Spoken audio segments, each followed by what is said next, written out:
I'm Harper Mitchell, 28, and I've always been the family disappointment despite my success. That day at my cousin's royal wedding, I never imagined my own father would publicly destroy me. The diamond necklace Nathaniel gave me, my most treasured possession, became the catalyst for my humiliation. "She's just the housemaid," my father screamed before ripping it from my neck, drawing blood as hundreds of aristocratic guests watched in shock. I never thought my own father would strip away my dignity in front of hundreds of guests. Before I continue my story, where are you watching from today? Hit that subscribe button and like this video if you've ever had family treat you like you weren't enough. Trust me, what happened next changed everything. Growing up in the Mitchell family meant one thing above all else. Appearances mattered more than anything, more than happiness, more than health, and certainly more than authentic relationships. My parents, Richard and Eleanor Mitchell, built their entire existence around climbing the social ladder, and my cousin Amelia was their golden standard for success. "Why can't you be more like Amelia?" became the soundtrack of my childhood. Amelia with her perfect grades, Amelia with her country club tennis trophies, Amelia with her ability to charm every adult in the room. Meanwhile, I was always the odd one out, preferring sketch pads to social gatherings, finding beauty in imperfection rather than striving for flawless presentation. The real trouble began when I turned 18 and announced I'd be attending art school instead of pursuing the business degree my father had mapped out for me since birth. The argument that followed left scars deeper than any physical wound could. Art? My father had scoffed, his face reddening with that familiar rage. "Artists are parasites, Harper. They contribute nothing to society and die penniless. No daughter of mine will throw her life away on childish doodles." I went anyway. That decision created the first major rift between us, a canyon that would only widen with time. What my parents never revealed to their precious social circle was that behind the facade of luxury cars and country club memberships, the Mitchell family finances were crumbling. My father's investment firm had taken several massive hits during the recession, but rather than scale back our lifestyle, my parents doubled down on appearances, mortgaging our future to maintain the illusion of prosperity. The strain showed in subtle ways. While Amelia received a brand new luxury car for her 16th birthday, I was given excuses. When the household staff was quietly reduced, I was expected to pick up the slack. Cooking, cleaning, and helping organize events while Amelia remained the pristine princess, never lifting a finger. "It builds character," my mother would say as she handed me rubber gloves and cleaning supplies before their dinner parties. But I noticed Amelia's character never needed such development. For years ago, my life changed forever.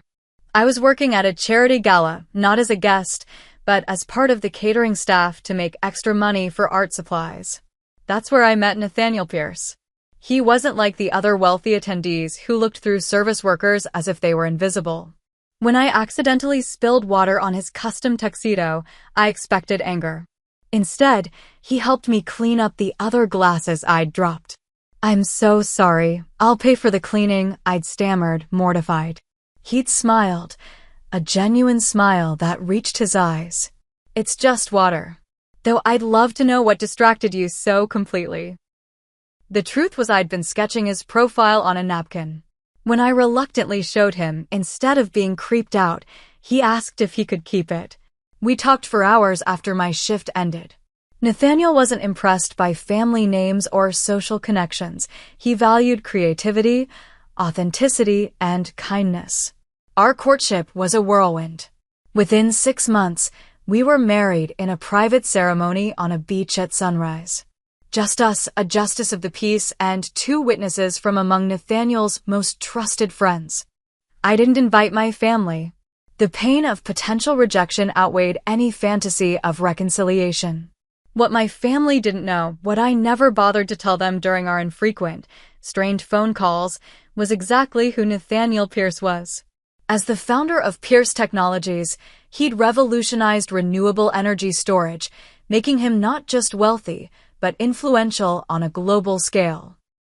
His net worth had crossed into billions years ago, but you'd never know it from his humble demeanor and preference for privacy. Money is just a tool, he'd tell me. It's what you build with it that matters. On our first anniversary, Nathaniel gifted me a necklace that took my breath away, a simple yet elegant diamond pendant on a platinum chain. But its value wasn't in its price tag. "This contains the first diamond I ever purchased," he explained as he fastened it around my neck. "Before the company took off, before any success, I bought this small stone as a promise to myself that one day I'd build something meaningful. Now it's my promise to you that what we're building together means more to me than any business ever could." I wore that necklace every day for 3 years. It wasn't about flaunting wealth, it was a private reminder of love and believing in possibilities. When the invitation to Amelia's wedding arrived, my first instinct was to decline. She was marrying Sebastian Windsor, son of Lord William Windsor, distant relations to British aristocracy with old money and older prejudices. The event promised to be exactly the kind of superficial spectacle my parents worshipped and I'd grown to despise. "You should go," Nathaniel encouraged. "Not for them, but for yourself. Closure matters." He was right, as usual. Perhaps this was an opportunity to finally make peace with my past. Nathaniel planned to join me, but a last-minute crisis with a major sustainable energy project in Africa needed his personal attention. "I'll be there as soon as I can," he promised, kissing me goodbye at the airport. "Just a few hours behind you at most." I fingered my necklace nervously, my talisman of courage. "I'll be fine until then." How wrong I was. How catastrophically, humiliatingly wrong. The Windsor family estate in the English countryside looked like something from a period drama, sprawling gardens surrounding a genuine castle that had been in their family for generations. Stepping out of my taxi, I felt distinctly out of place despite my carefully chosen attire. I'd selected a forest green silk dress that complemented my eyes, elegant but not flashy, expensive but not ostentatious. The diamond necklace rested against my collarbone, my secret source of strength. Stone gargoyles seemed to judge me from their perches as I approached the massive oak doors. Footmen in formal livery directed guests through a grand entryway adorned with fresh floral arrangements that must have cost more than my first car. Crystal chandeliers cast prismatic light across marble floors while a string quartet played softly in an adjacent room. "Name, please?" asked a tuxedoed attendant with a British accent so proper it seemed almost caricatured. "Harper Mitchell," I replied, then added, "the bride's cousin." His eyebrow arched slightly before he consulted his list. Yes, Mrs. Mitchell. You're seated in Section C for the ceremony." I didn't correct his assumption that I shared Nathaniel's last name. Pierce was indeed my legal name now, but explaining that would only invite questions I wasn't ready to answer. Inside, the ostentatious display of wealth was almost suffocating. Ice sculptures, rare orchids imported from Thailand, and champagne that flowed as freely as the Thames. My mother Eleanor spotted me first, her face performing that familiar transformation, initial shock, followed by a quick assessment of my appearance, culminating in a tight smile that never reached her eyes. "Harper," she said, air kissing near my cheeks. "You actually came. And alone?" No surprise there. Before I could respond, my Aunt Victoria materialized beside her, a vision in lavender taffeta that made her resemble an aging lilac. Well, Victoria drawled, "Our little artist has returned." "Love the dress, dear." "Department store?" "It's Valentino." "Actually," I replied, immediately hating myself for taking the bait. Victoria's eyes narrowed as she took in my appearance more carefully, lingering on my necklace. "That's quite a statement piece. Costume jewelry has come such a long way, hasn't it?" "It was a gift," I said simply, refusing to elaborate. My mother's gaze also fixed on the diamond. "You've done well for yourself, it seems. Finally found a proper job." "My gallery showing in Manhattan was quite successful," I answered, the half-truth bitter on my tongue. My art had indeed been featured in a prestigious gallery, but I hadn't mentioned that Nathaniel's connections had opened that door initially. My work had spoken for itself afterward. Eleanor's smile tightened further. How creative. Well, don't let Amelia see you until after the photographs. She's been terribly stressed, and we wouldn't want to upset her with any surprises. The message was clear. I was a potential embarrassment to be managed, not family to be embraced. As they drifted away to greet more important guests, I caught a glimpse of the bride-to-be holding court across the room. Amelia looked stunning in what was clearly her pre-wedding outfit. Her actual gown would make its debut at the ceremony. Her golden hair was styled in an elaborate updo, her makeup flawless, her laugh practiced to musical perfection as she charmed a circle of admirers. Our eyes met briefly across the crowded room. Her smile faltered for just a second before she turned deliberately away, whispering something to her friend that caused both to glance back at me with barely concealed amusement. Don't take it personally. She's been insufferable to everyone. I turned to find Rachel, my second cousin, standing beside me with 2 champagne flutes. She handed me one with a genuine smile that felt like finding water in a desert. Rachel. Thank God, a friendly face. I embraced her warmly. Rachel had always been kind to me, perhaps because as the daughter of the family's black sheep uncle, she understood what it meant to be perpetually judged and found wanting. You look amazing, she said sincerely. Life away from this circus clearly agrees with you. I can't believe you're still sane after dealing with the wedding preparations, I replied. Rachel rolled her eyes. 3 changed color schemes, 5 different cake tastings, and 1 fired wedding planner later. Here we are. But enough about the bridezilla, tell me about you. That necklace is stunning. As Rachel and I caught up, I couldn't help overhearing fragments of nearby conversations, mostly gossip about the financial arrangements between the families. The words merger and bailout floated above discussions of the bride's dress and honeymoon plans.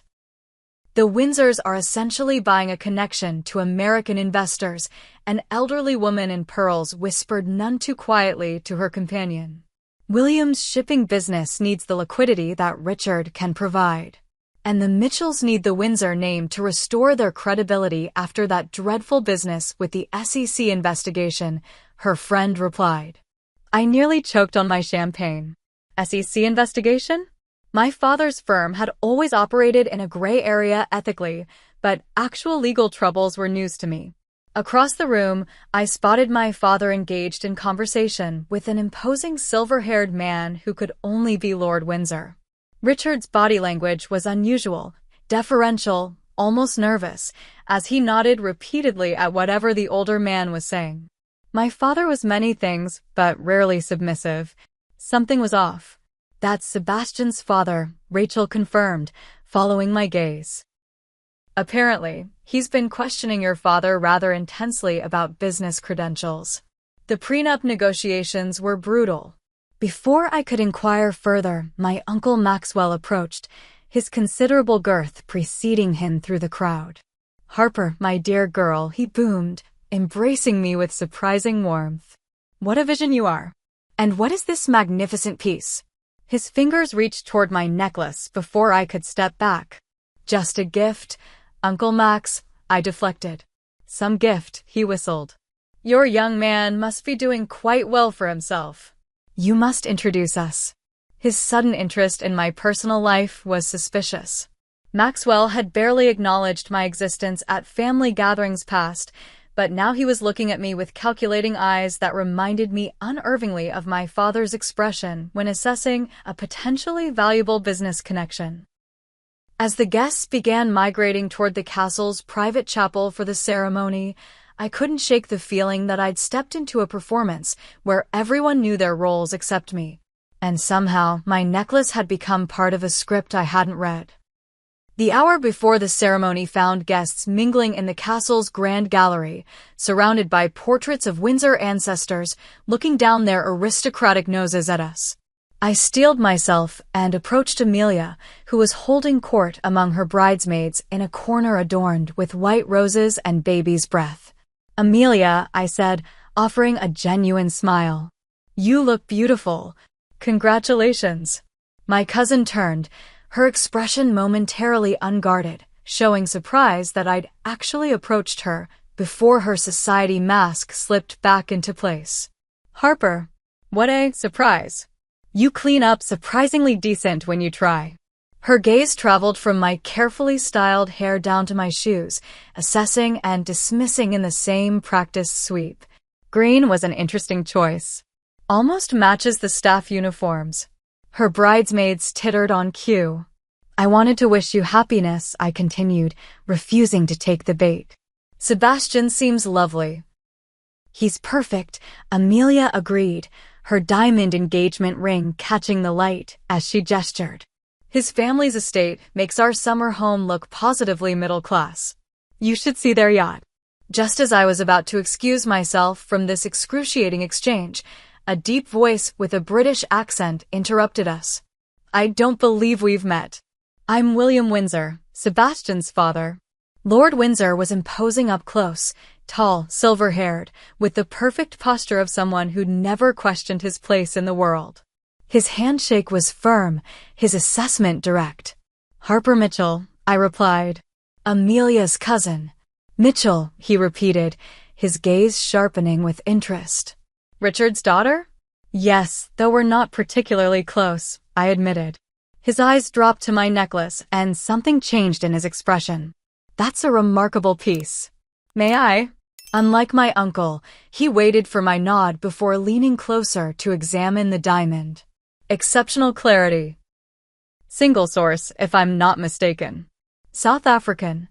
"I believe so," I answered, surprised by his expertise. "The setting is distinctive. Reminds me of Pierce Designs. They do extraordinary work with ethically sourced stones." He straightened, looking at me with new interest. "Are you acquainted with Nathaniel Pierce by any chance?" Before I could respond, my mother materialized at my elbow, her fingers digging into my arm with warning pressure. "Lord Windsor, I see you've met our Harper," she interjected, her voice unnaturally high. "She's our artistic one." "Works in? What is it now, dear?" "Graphic design." "Fine art. Actually, I corrected." "How fascinating," Lord Windsor replied, though his attention remained on my necklace. "I was just admiring your daughter's remarkable pendant. It bears a striking resemblance to Nathaniel Pierce's early work. I have several pieces from his collection myself." My mother's grip tightened painfully. Harper has always had an eye for convincing reproductions. Lord Windsor's eyebrow arched. "Indeed? It looks authentic to me." A commotion near the entrance spared me from having to respond. A man in his 60s entered, surrounded by several assistants all clutching phones and tablets. "Julian Blackwood," Lord Windsor explained, his tone cooling. "Sebastian's godfather and a business associate." "Excuse me, I should greet him." As he walked away, my mother rounded on me. Her smile vanished. "What game are you playing?" she hissed. "That necklace? Where did you get it? You know your father's business depends on this connection." "It was a gift," I repeated, extracting my arm from her grip. "And I have no idea what you're talking about." "Don't play innocent," Eleanor snapped. "First you embarrass us by refusing to participate in the bridal preparations. Then you show up flaunting jewelry you couldn't possibly afford unless—" She stopped abruptly, her eyes widening. "Unless you've done something stupid. Tell me you haven't sold those ridiculous paintings to finance some counterfeit jewelry to upstage your cousin." The accusation was so absurd I almost laughed. "You really think I'd go to such lengths to impress people who've never supported me?" A flash of unease crossed my mother's face. "Then how?" "Eleanor," Victoria interrupted, rushing over with undisguised panic. "Julian Blackwood is here, and he's asking about Pierce Technologies' renewable energy contracts." My mother paled. "Why would he?" "He saw Harper's necklace," Victoria whispered urgently. Lord Windsor pointed it out to him. Both women turned to me with identical expressions of suspicion and alarm. "What have you done?" Eleanor demanded. Before I could answer, Victoria deliberately bumped into a passing waiter, causing him to spill a full glass of red wine down the front of my dress. "Oh, how clumsy!" Victoria exclaimed with theatrical dismay. "Harper, you poor thing. You'll need to clean up immediately." The ladies' room is just down that hall, far away from the pre-ceremony photographs, thank goodness. Stunned and dripping, I had no choice but to retreat, the expensive silk of my dress now ruined. In the bathroom, I did my best to salvage the situation with paper towels and cold water, fighting back tears of frustration. Just like old times, I muttered to my reflection. Always the family embarrassment. As I worked on the stain, the bathroom door opened and two women entered, engaged in hushed conversation. I recognized Victoria's friend Judith and one of Sebastian's aunts. They didn't notice me in the far corner. "The entire Mitchell family is on the brink of financial collapse," Judith was saying. "Richard's firm is under investigation for mismanagement of client funds. This marriage is their last hope." "William knows," Sebastian's aunt replied. "He's using Richard's desperation to secure extremely favorable terms for that shipping merger. The Mitchells will essentially work for the Windsors after today." "And Sebastian? Does he love the girl at least?" A dismissive laugh. "He loves her family's connections to American investors. Love has nothing to do with arrangements at this level, darling." They continued into stalls, oblivious to my presence. My hands trembled as I pulled out my phone and texted Nathaniel, "Family in major financial trouble. Wedding is business arrangement. Everyone acting strange about my necklace. Missing you." His reply came seconds later, landing in 30 minutes. "Stay safe. Love you." My stomach knotted with dread as I realized I'd stumbled into something far more complicated than family drama. This wasn't just about old resentments. It was about money, power, and desperate people with everything to lose. The wedding ceremony proceeded with all the pomp and spectacle befitting the marriage of two supposedly prestigious families. Trumpet fanfares announced Amelia's entrance as she glided down the aisle in a gown with a train so long it required 3 attendants. Sebastian waited at the altar, handsome in his morning suit, though his smile seemed practiced rather than joyful. Despite being immediate family, I found myself seated in the back row, wedged between distant relatives who eyed my wine-stained dress with poorly concealed disdain. The stain had dried to an ugly brownish splotch despite my best efforts, making me look exactly like the disheveled family disappointment they'd always painted me to be.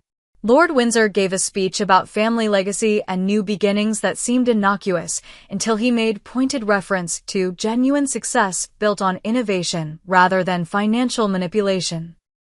His gaze swept meaningfully over my father, whose fixed smile never wavered even as his complexion reddened. More surprising was Lord Windsor's next comment. "In business, as in marriage, integrity is paramount. We've had the privilege of working with true visionaries like Nathaniel Pierce, who understand that wealth without ethics is merely organized greed." The name drop sent a ripple of whispers through the assembly. My father's knuckles whitened around his prayer book, and my mother cast a suspicious glance in my direction. After the interminable ceremony came the reception in the castle's great hall. Round tables draped in white linen surrounded a dance floor, with the head table elevated on a dais. I found my name card at the table furthest from the bride and groom, beside the restrooms and kitchen entrance, a placement that couldn't possibly have been accidental. I'd barely touched my appetizer when Julian Blackwood approached, wine glass in hand. "You must be Harper Mitchell," he said without preamble. "Extraordinary necklace you're wearing. Pierce's Genesis design, isn't it?" I tried to acquire it several times, but Nathaniel was quite adamant it wasn't for sale at any price. Conversation at our table died as everyone strained to listen. "You know Nathaniel Pierce?" I asked carefully. "Competitor, you might say. Though he's several leagues ahead these days." Blackwood studied me with unconcealed curiosity. What's your connection, if I may ask? That piece is extremely significant. Before I could formulate a response, my father materialized beside us, his expression thunderous beneath a brittle smile. Julian, I see you've met my daughter. Harper was just about to help her mother with something, weren't you, dear? Without waiting for my response, he gripped my elbow painfully and steered me away from the table toward a quiet alcove behind a massive floral arrangement. His fingers dug into my arm with bruising force. What the hell do you think you're doing? He hissed, alcohol heavy on his breath. I'm attending my cousin's wedding, which I was invited to, I replied, trying to maintain my composure. Don't play games with me. That necklace? Where did you get it? Did you steal it? Or are you involved with Julian somehow, trying to sabotage me? The accusation was so absurd I couldn't help but laugh, which only enraged him further. You think this is funny? My entire future is on the line today. Lord Windsor is watching me like a hawk, Blackwood is circling like a vulture, and you show up flaunting a piece of jewelry worth more than you could earn in a decade. It was a gift, I said for what felt like the 100th time. From who? He demanded, his voice rising. What kind of game are you playing? No game, father. I'm married. The necklace was an anniversary present.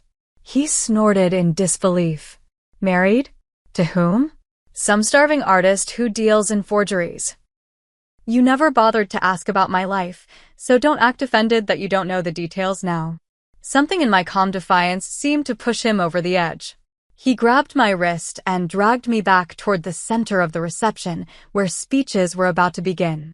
Guests turned to stare as we approached, sensing the spectacle unfolding. Richard, what are you doing? My mother hissed, rushing toward us. Exposing whatever con she's trying to pull, he snarled, then raised his voice to address the now silent room. Lord Windsor, Mr. Blackwood, esteemed guests, I believe we have an imposter in our midst. Hundreds of eyes turned toward us.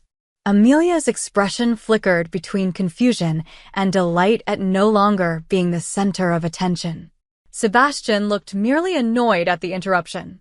My daughter, Richard continued, his voice dripping with contempt, seems to have acquired jewelry she has no means to purchase. A Pierce original, I'm told. Quite valuable. Lord Windsor stepped forward, frowning. Richard, this hardly seems the appropriate. She's just the housemaid, my father screamed, his composure shattering completely. Always has been. Not good enough for university, not good enough for proper society, certainly not good enough to own something authentic. In one violent motion, he grabbed my necklace and yanked. The chain snapped, cutting into my skin before breaking. The diamond pendant fell into his palm as I stumbled backward, one hand flying to my bleeding neck. The room gasped collectively. Someone dropped a glass.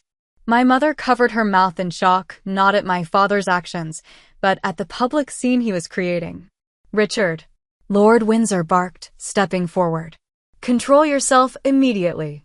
But my father was beyond reason, his face purple with rage and humiliation. This ends now. Security. This woman is attempting to defraud my family on my daughter's wedding day. Victoria rushed to his side.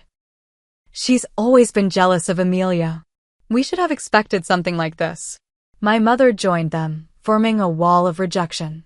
Harper, how could you embarrass us this way? On today of all days. Two security guards approached uncertainly, looking to Lord Windsor for confirmation. This is a family matter, Lord Windsor began, but my father cut him off. She's not family. Not anymore. Remove her from the premises immediately. The guards hesitated, then each took one of my arms. I could have fought, could have screamed the truth to the roomful of shocked aristocrats and social climbers. Instead, I straightened my spine, lifted my chin, and allowed them to escort me out with as much dignity as I could muster despite the tears streaming down my face. Wait, I said as we reached the exit. My purse and coat. We'll have someone bring them out, one guard replied, not unkindly. And then I was outside, the massive oak doors closing behind me with terrible finality. The English winter bit through my thin, stained dress. No coat, no phone, no money. Just the burning humiliation and the small trickle of blood drying on my neck where the necklace had torn my skin. I stood there shivering, watching my breath form clouds in the frigid air, and wondered how my father could possibly have thought I had anything left to lose. The castle courtyard was deserted, all guests and staff focused on the reception inside. Wind whipped through the formal gardens, sending dead leaves skittering across ancient cobblestones. I hugged myself for warmth, the thin silk of my dress offering little protection against the biting cold. How long would I have to wait? Minutes? Hours? Would anyone even remember to bring my belongings, or was I expected to simply disappear into the night, the family embarrassment conveniently erased from the picture-perfect wedding? A memory surfaced, being 8 years old, locked outside our vacation home, after spilling juice on Amelia's white dress. Think about what you've done, my mother had said through the door.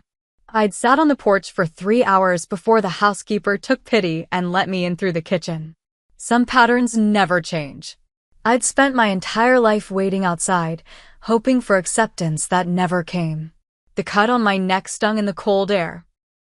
My hand went instinctively to where the necklace should have been, feeling its absence like a phantom limb. It wasn't the monetary value I mourned, but the meaning behind it, Nathaniel's belief in possibilities, in me, in us. We create our own worth, he told me once. No one else gets to decide what you deserve. Standing there in the growing darkness, something shifted inside me. A lifetime of seeking approval from people incapable of giving it suddenly seemed like the most pointless endeavor imaginable. I had built a life filled with love, purpose, and authenticity, everything my family pretended to have but didn't. The side door creaked open, startling me from my thoughts. A young server, the same one who'd been carrying the tray when Victoria orchestrated my wine accident, stepped out cautiously. "Mrs. Pierce," he whispered, glancing over his shoulder. "I brought your coat. And this." He handed me my wool coat and, surprisingly, my clutch purse. "Thank you," I said, genuinely moved by this small kindness. "How did you know my name?" He looked sheepish. "Everyone in the staff knows who you are now. Bit of an uproar inside after you left." He hesitated. "Lord Windsor is properly furious with your father. Never seen the old man so worked up." "I appreciate this," I said, slipping on the coat with relief. "More than you know." He nodded awkwardly. "Best get back before I'm missed." "Good luck, ma'am." As the door closed behind him, I checked my clutch. Phone, wallet, passport, all there. I could call a taxi, flee to the nearest hotel, book the first flight home, and put this nightmare behind me. The sensible choice. Instead, I found a stone bench partially sheltered from the wind by an ancient yew hedge and sat down. Opening my phone, I found 3 missed calls and several texts from Nathaniel. "Just landed. On my way. Driver says 20 minutes to the venue. Harper, are you okay? Please respond when you can." I typed quickly. "I'm outside the main entrance. They took the necklace and threw me out. I'm okay, just cold and humiliated." His response was immediate. 5 minutes away. Stay put. True to his word, less than 5 minutes later, the quiet evening was interrupted by the sound of multiple vehicles approaching. 3 black SUVs with tinted windows pulled into the circular drive, moving with choreographed precision. Security personnel emerged from the first and last vehicles, 4 men in dark suits with earpieces and the hypervigilant posture of former military. The center SUV's door opened, and Nathaniel stepped out. My heart lurched at the sight of him, tall, imposing in his tailored overcoat, his normally kind face set in lines of controlled anger as he scanned the courtyard. When he spotted me, his expression softened instantly. "Harper," he breathed, crossing the distance between us in long strides. I stood on shaky legs just as he reached me, and then his arms were around me, solid and warm and safe. I hadn't realized how thoroughly the evening had shattered my composure until that moment. I clung to him, trembling from more than just the cold. You're freezing, he murmured, pulling back to look at me. His eyes darkened when he noticed the small injury on my neck. One finger gently traced the mark. They did this to you? My father, I confirmed, the words still unbelievable even as I spoke them. He ripped off the necklace in front of everyone. Called me the housemaid. Had security throw me out. Something dangerous flashed in Nathaniel's eyes, a glimpse of the ruthless business acumen that had built his empire, usually hidden beneath his gentle demeanor. William Windsor called me directly after it happened, he said, guiding me toward the warmth of the waiting vehicle. He was appalled.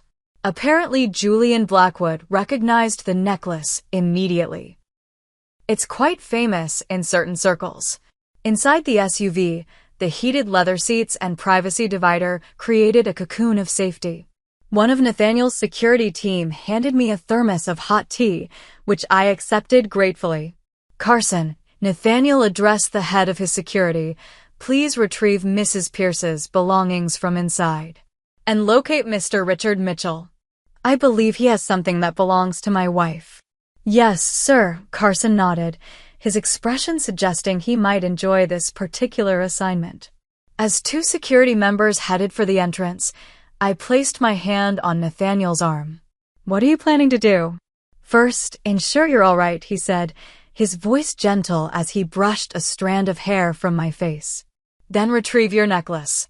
After that, his expression hardened. We have some choices to make. They're not worth it, I said quietly. Let's just go. Nathaniel studied me carefully. Is that what you truly want? To walk away?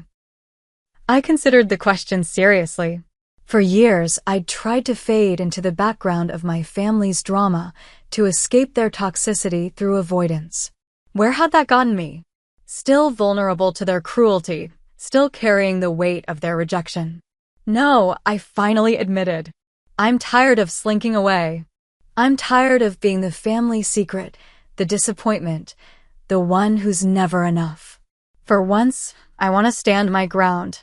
A smile slowly spread across his face, proud, fierce, loving. Then that's exactly what we'll do. Carson returned surprisingly quickly. Sir, Lord Windsor has requested you join him inside. He says, and I quote, this bloody circus has gone on long enough. Nathaniel turned to me. Your call, love. We can leave right now or we can finish this. I took a deep breath, straightening my shoulders. The girl who had arrived alone hours earlier might have chosen escape. But sitting there with Nathaniel's unwavering support, I found a reservoir of strength I hadn't known I possessed. Let's finish it, I decided. But first, I need 5 minutes to fix my makeup and hair. Nathaniel's smile was worth every moment of humiliation I'd endured. That's my girl.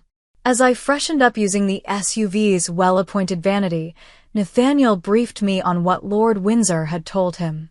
Apparently, after I'd been escorted out, William had demanded an explanation from my father. When Richard admitted he'd essentially accused his own daughter of theft and fraud, Lord Windsor had been disgusted. The situation deteriorated further when Julian Blackwood confirmed the necklace was indeed Nathaniel Pierce's Genesis diamond, a piece so significant in the jewelry world that attempting to sell a replica would be like trying to pass off a fake Mona Lisa. Your father's still holding the necklace? I asked, applying a fresh coat of lipstick with steady hands. According to Windsor, yes. He refused to give it to anyone, insisting it must be counterfeit. I shook my head, marveling at my father's capacity for self-deception. He'd rather believe I'm a thief than accept I've succeeded without his help. Some people can't recognize genuine value unless it comes with external validation, Nathaniel said. Ready? I checked my reflection one last time. The wine stain on my dress was still visible, but my expression was transformed, no longer hurt or defensive, but resolute. Ready. With Nathaniel's security team flanking us, we approached the castle entrance. This time, no one would make me wait outside. Our entrance into the Great Hall created exactly the effect you might expect when a billionaire and his security detail interrupt a high society wedding reception. Conversation died mid-sentence. Champagne flutes paused halfway to parted lips. The string quartet faltered, then fell silent. Every eye in the room turned toward us. I spotted my family immediately. My father stood near the head table, my mother and aunt flanking him like sentries. The necklace dangled from his clenched fist. Amelia and Sebastian sat frozen in their ornate chairs, the bride's expression vacillating between outrage at the interrupted spotlight and fascination with the unfolding drama. Lord Windsor broke the silence, striding forward to greet us. "Nathaniel, about bloody time. This situation has become intolerable." They shook hands with the easy familiarity of old associates. My father's face drained of color as the implications registered. "You know each other," he stated flatly. "For over a decade," Lord Windsor confirmed. "Pierce Technologies handles the renewable energy systems for all our shipping operations. Most efficient in the business." Nathaniel's hand found the small of my back, a gesture of support that didn't go unnoticed by the watchful crowd. "William, thank you for calling me. I understand there's been an unfortunate misunderstanding regarding my wife." The word wife reverberated through the hall like a thunderclap. Gasps and whispers rippled across the assembly. My mother swayed slightly, gripping Victoria's arm for support. "Wife." Julian Blackwood stepped forward, looking between us with new interest. "Well, well. The mysterious Mrs. Pierce. The business world has speculated about your identity for years." "Not so mysterious," I replied evenly. "Just private." My father found his voice at last, though it emerged strangled and uncertain. "This is absurd. You expect us to believe you married Nathaniel Pierce, the tech billionaire?" "I married an artist with an extraordinary vision for sustainable technology," I corrected him. His bank account was irrelevant. Nathaniel's smile held genuine amusement, though it did come in handy for purchasing your father's debt. This time, the gasps were audible throughout the room. Richard's face flushed an alarming shade of purple. "What are you talking about?" he demanded. "Perhaps we should discuss this privately," Lord Windsor suggested, glancing meaningfully at the fascinated wedding guests. "No," I said firmly. "I was humiliated publicly. We'll resolve this publicly." Nathaniel nodded his agreement. "William, would you mind explaining the situation to Richard? He seems confused." Lord Windsor sighed, adjusting his cufflinks. "Mitchell, when I began looking into your company's financials for our merger, I discovered numerous irregularities. Rather than expose them immediately, I consulted with Nathaniel, who expressed interest in acquiring your outstanding loans. Which I did through a series of holding companies," Nathaniel continued smoothly. "Every mortgage, every business loan, every line of credit. As of last week, your primary creditor is effectively my wife." A strangled noise escaped my father's throat. Across the room, Amelia's perfect composure finally cracked, her mouth hanging open in undisguised shock. Sebastian rose from his seat at the head table. "Father, what does this mean for our arrangement with the Mitchells?" Lord Windsor's expression was grim. "It means, son, that your new father-in-law neglected to mention he's functionally insolvent and under investigation by the Securities and Exchange Commission. The merger we discussed is worthless." The room erupted in shocked murmurs. My mother sank into a nearby chair, her social mask crumbling to reveal naked panic beneath. "You did this," my father spat, taking a menacing step toward me. "You orchestrated this whole thing to humiliate me." "No, Richard," Nathaniel replied, his voice hardening. "You managed that entirely on your own when you assaulted your daughter and stole her property. Speaking of which..." He extended his hand expectantly. My father's fingers tightened around the necklace. "This can't be real. She's never accomplished anything in her life." The casual cruelty of his dismissal still had the power to wound, but this time, I refused to show it. Instead, I stepped forward, directly facing the man whose approval I'd sought for so long. "That necklace contains the first diamond Nathaniel ever purchased," I said, my voice clear and steady. Before his company existed, before his success, it represented his belief in possibilities. He gave it to me because he believed in me, in my art, in my voice, in my worth, long before any gallery did. Something you never managed to do. The Genesis diamond, Julian Blackwood interjected, unable to contain himself. Legendary in the industry. I've offered millions for it.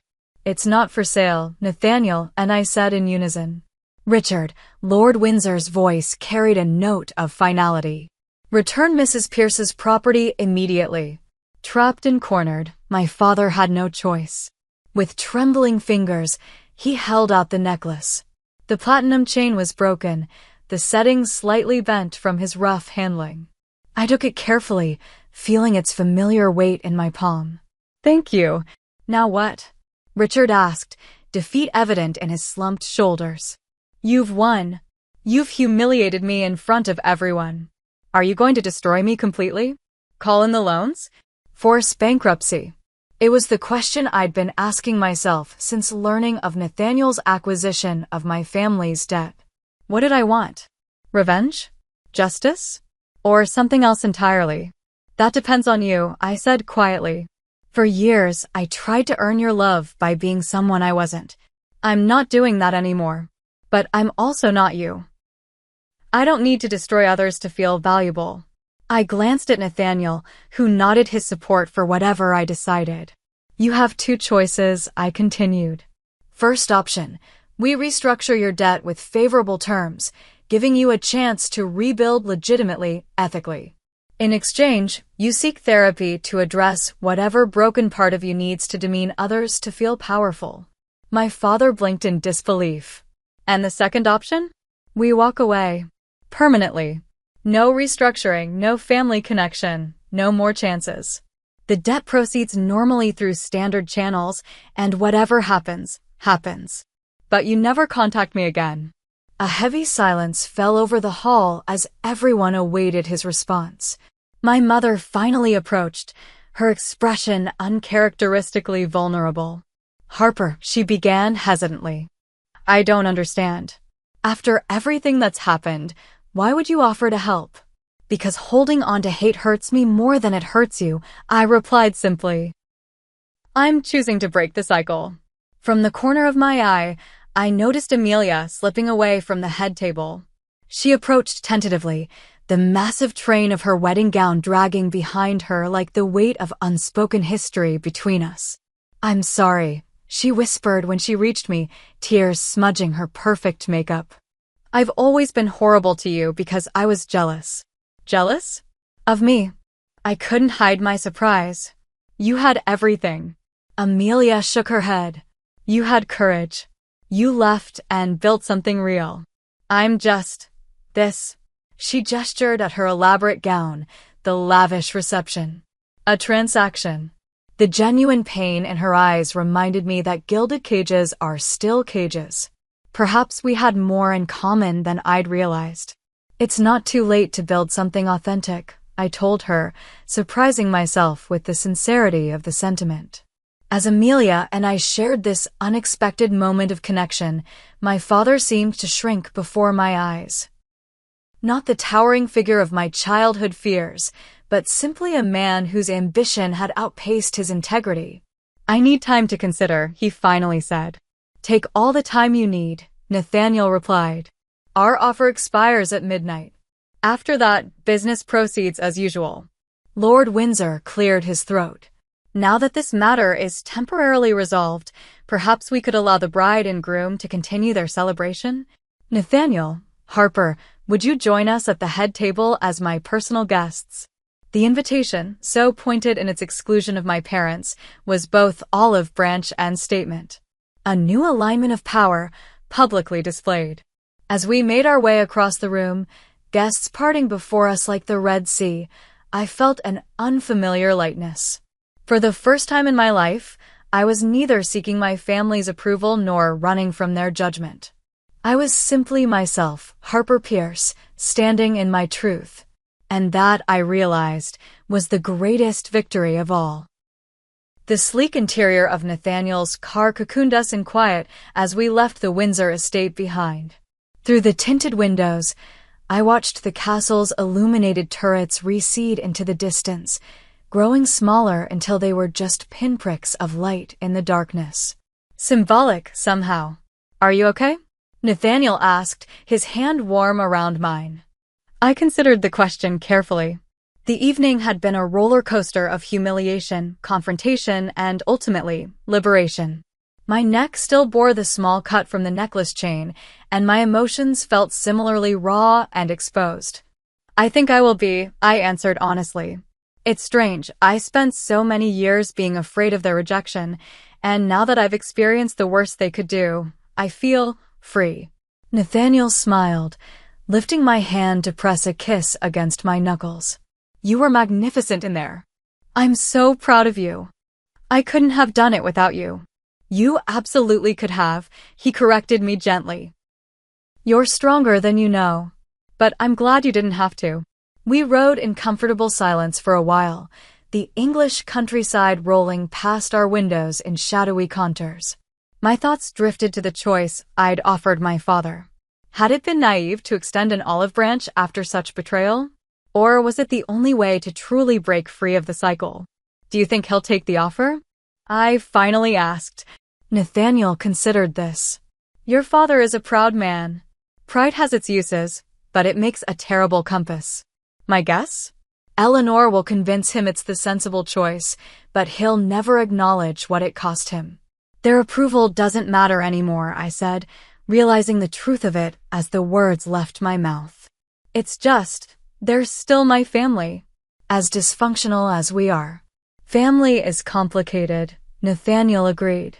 But remember, it's also something we create for ourselves, not just something we're born into. A week later, those words would resonate even more deeply as I stood in the airy downtown space that would soon become the Harper Pierce Foundation for Young Artists. Sunlight streamed through floor-to-ceiling windows, illuminating the potential of the empty rooms. What do you think? I asked Rachel, who had flown in from London to help me conceptualize the space. My cousin, the only family member I'd remained in contact with after the wedding debacle, spun in a slow circle, taking it all in. It's perfect. Imagine all the kids who will find their voice here. The foundation had been my response to the wedding aftermath, a way to channel the painful experience into something positive. We would provide scholarships, mentorship, and exhibition opportunities to young artists from difficult family backgrounds. The pain of being told your passion is worthless? I could transform that into support for others facing the same struggle. Have you heard from them? Rachel asked carefully. I nodded. My mother called yesterday. First time in years, she's reached out rather than responding to my calls. The conversation had been awkward, stilted with unspoken emotions and fragile new boundaries. Eleanor had been uncharacteristically subdued, perhaps humbled by how quickly their carefully constructed social facade had crumbled. Richard agreed to the debt restructuring, I told Rachel. And apparently he's seeing a therapist, though Mother presented it as executive coaching to save his pride. Miracles never cease, Rachel remarked dryly. It's a start, I shrugged. I'm not expecting overnight transformation. Just, maybe something healthier, eventually. My phone buzzed with a text from Nathaniel. Package arrived. Home in 20.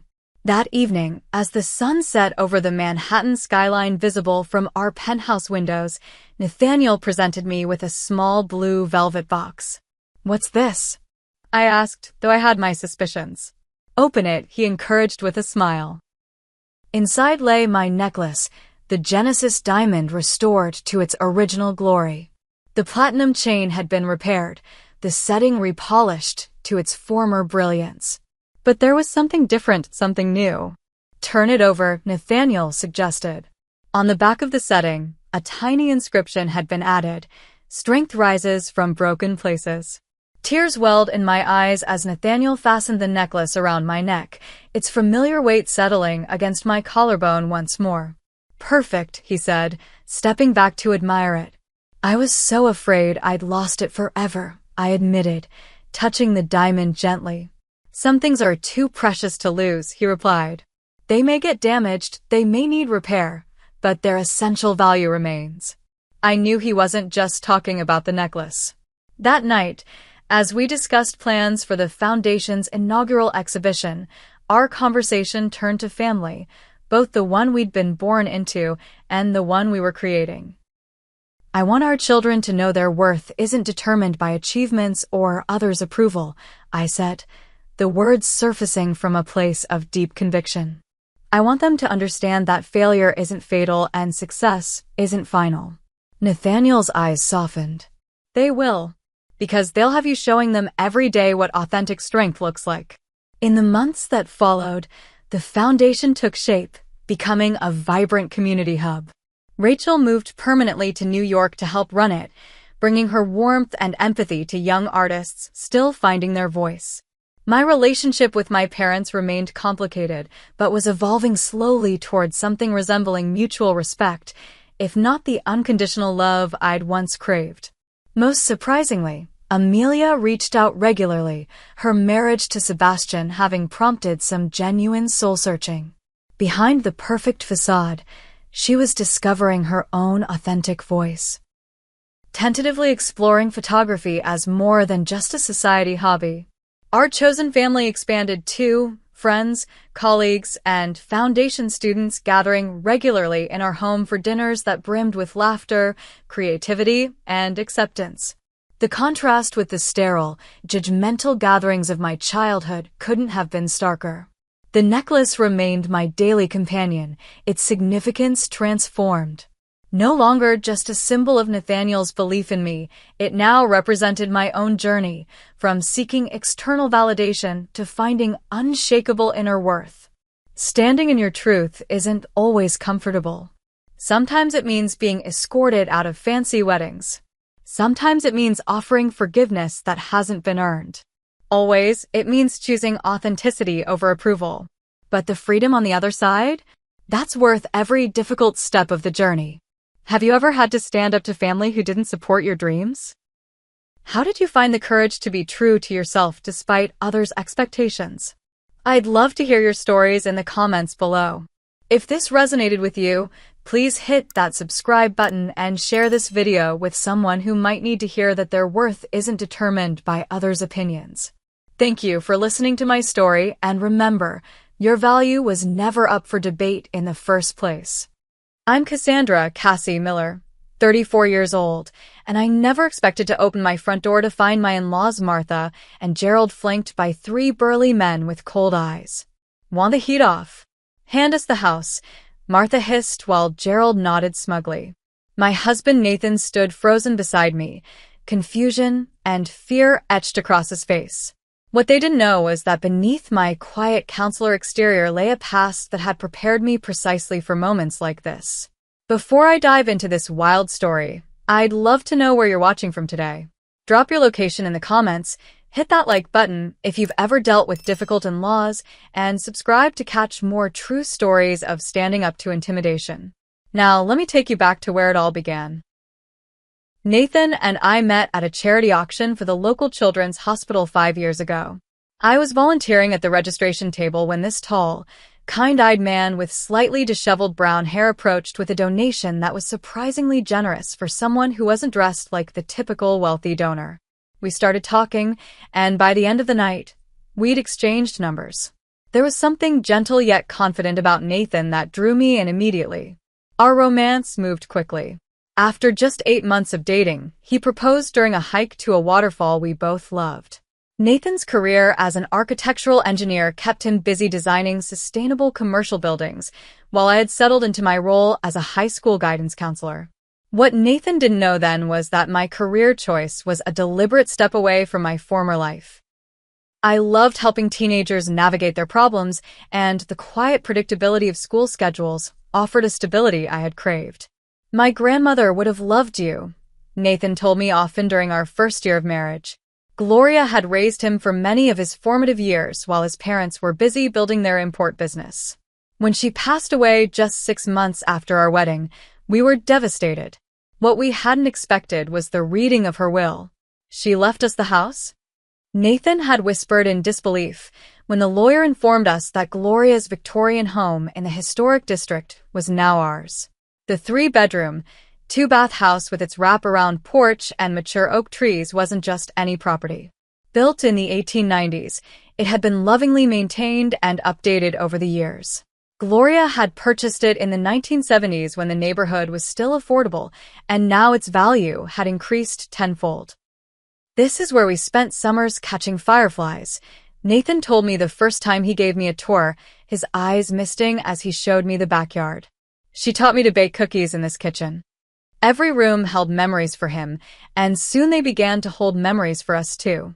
We spent weekends stripping old wallpaper and painting walls in soft, modern colors. We updated the kitchen with new countertops while preserving the original cabinets. The house was a perfect blend of historic charm and modern convenience, and it felt like Gloria's spirit approved of our changes. What became clear very quickly, however, was that Nathan's parents did not approve. Martha and Gerald had always been cold toward me, but the inheritance pushed their behavior into outright hostility. "She should have left it to us," I overheard Martha telling a relative at the funeral reception. "What do they know about maintaining a historic property?" From the beginning, Martha had made it clear that I wasn't the woman she'd envisioned for her son. At our first meeting, she'd assessed me with critical eyes, asking pointed questions about my family background and education. When I explained that I'd grown up with a single mother and attended state university on scholarships, her tight smile told me everything I needed to know about her opinion. Gerald was more direct. "Nathan was dating Kimberly Russell before you know. Her father owns half the commercial real estate downtown," he mentioned during our engagement dinner. Nathan had squeezed my hand under the table and changed the subject, but the message was clear. Their disappointment extended to Nathan as well. He had chosen to work for a progressive architectural firm focused on environmental sustainability rather than join the family's import business. Gerald had built the company from scratch, importing luxury goods from Europe, and had always assumed his son would take over eventually. "You have an obligation to the family legacy," Gerald would lecture at holiday gatherings, while Nathan would patiently explain his passion for sustainable design. These conversations always ended the same way, with Gerald storming off and Martha making passive-aggressive comments about ungrateful children. But recently, the family dynamic had shifted. Nathan's sister Elaine had called us, concerned about their parents' business troubles. "Dad's company is in serious trouble," she confided. "They lost their biggest supplier, and there's talk of bankruptcy." Despite their apparent financial difficulties, Martha and Gerald maintained their lavish lifestyle. They still hosted extravagant dinner parties, Martha still wore designer clothes, and Gerald had recently purchased a new luxury sedan. But there were cracks in the facade. "Did you hear about Gerald's poker games?" Nathan's cousin Stephen had whispered to us at a family gathering. "He's in deep with some sketchy characters from what I hear."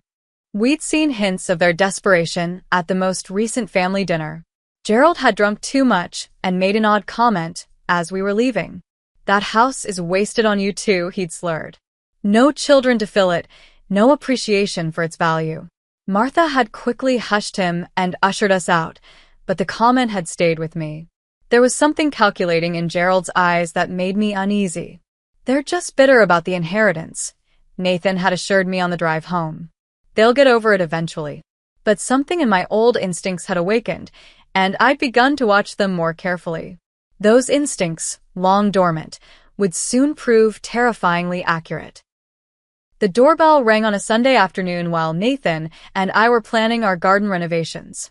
Through the peephole, I could see Martha's perfectly coiffed silver hair and Gerald's imposing figure. "They didn't mention they were coming by," Nathan said with surprise as he opened the door.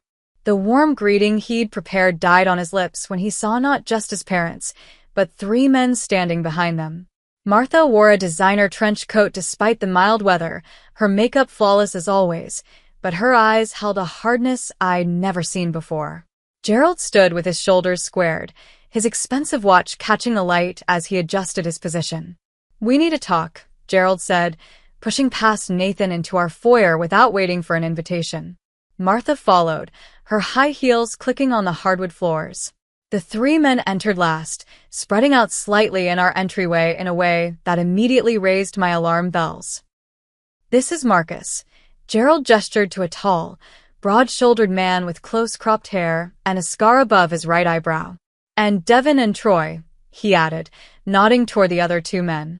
Devin was shorter but heavily muscled, with tattoos visible at his wrists. Troy was leaner, with calculating eyes that continuously scanned our home. "What's going on, Dad?" Nathan asked, his voice tense as he instinctively moved closer to me. "We've come to resolve the house situation," Martha said, her voice clipped and businesslike. "Things have become complicated, and we need a simple solution." Gerald pulled an envelope from his jacket pocket. "These are papers transferring ownership of this house to us. Sign them today, and we'll allow you to stay as tenants for 3 months while you find somewhere else." "What?" Nathan's voice rose in disbelief. "This is our house. Grandma Gloria left it to us legally." "Don't be naive," Gerald snapped. "The business is in trouble. We need liquid assets, and this house is the answer. You didn't earn it, you didn't pay for it. You just got lucky." "I'm not signing anything," Nathan said firmly. "This is our home." Martha's expression hardened. "You don't understand the situation, Nathan. Your father has obligations that must be met. If they aren't, there could be consequences." "Are you threatening us?" I asked, finding my voice. Gerald's eyes slid to the three men who stood silently watching the exchange. "I'm simply saying that accidents happen when debts aren't paid. Homes catch fire. Cars malfunction. People get hurt." "Get out," Nathan said, his voice shaking with anger. "Get out of our house right now." "Think carefully about this," Gerald said, placing the envelope on our side table. "You have 24 hours to make the right decision." They left without another word, the three men following them out to a black SUV parked at the curb.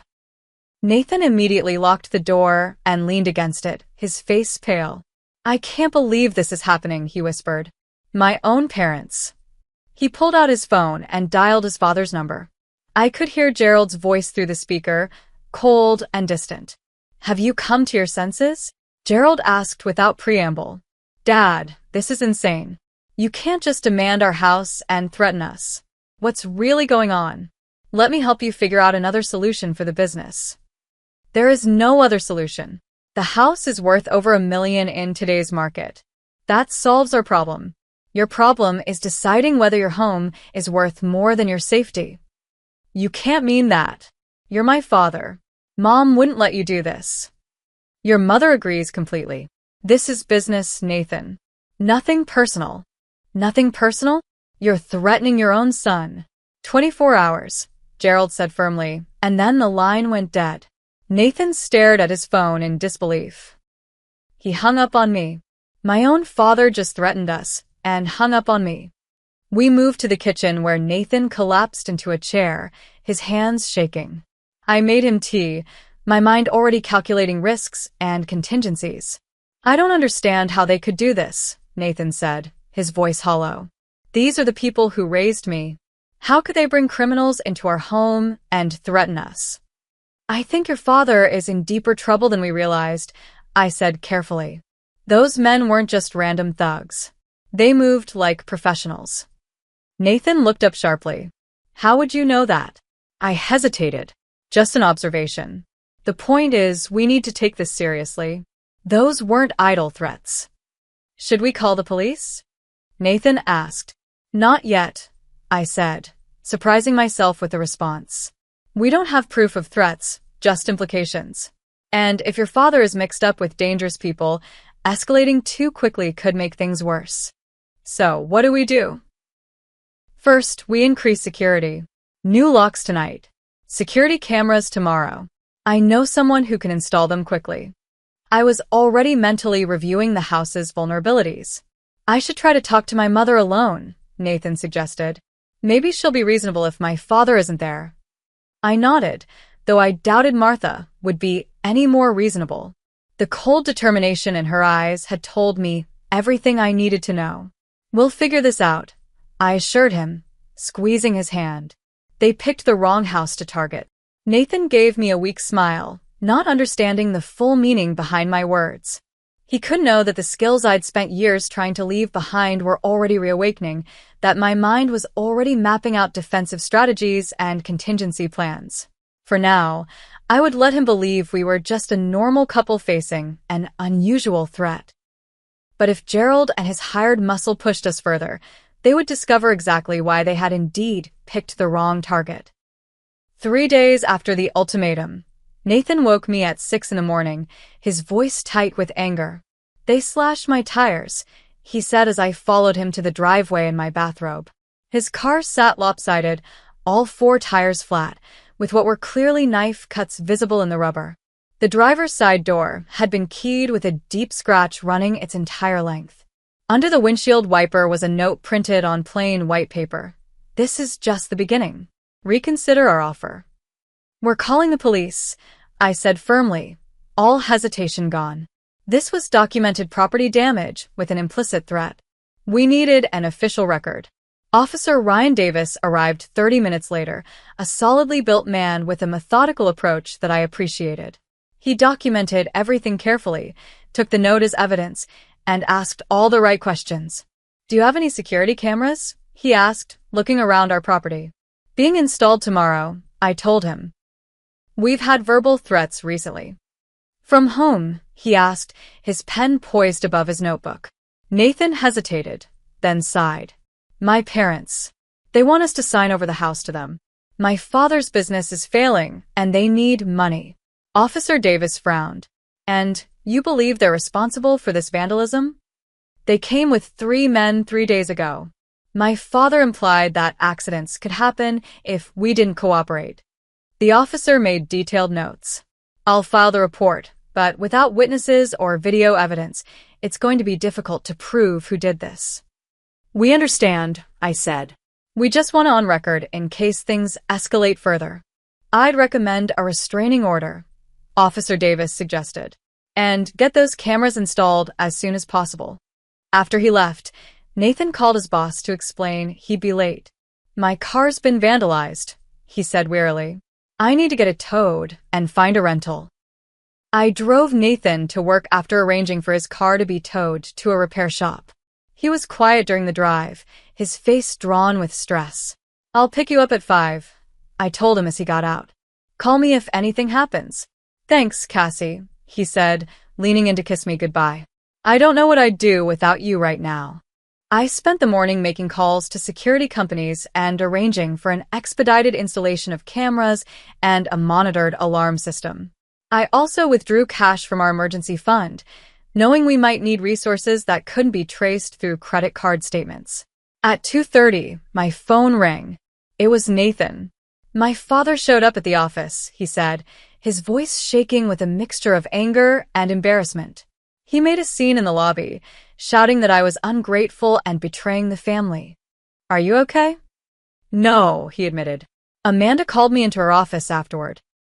She's concerned about how this family drama might affect our client relationships."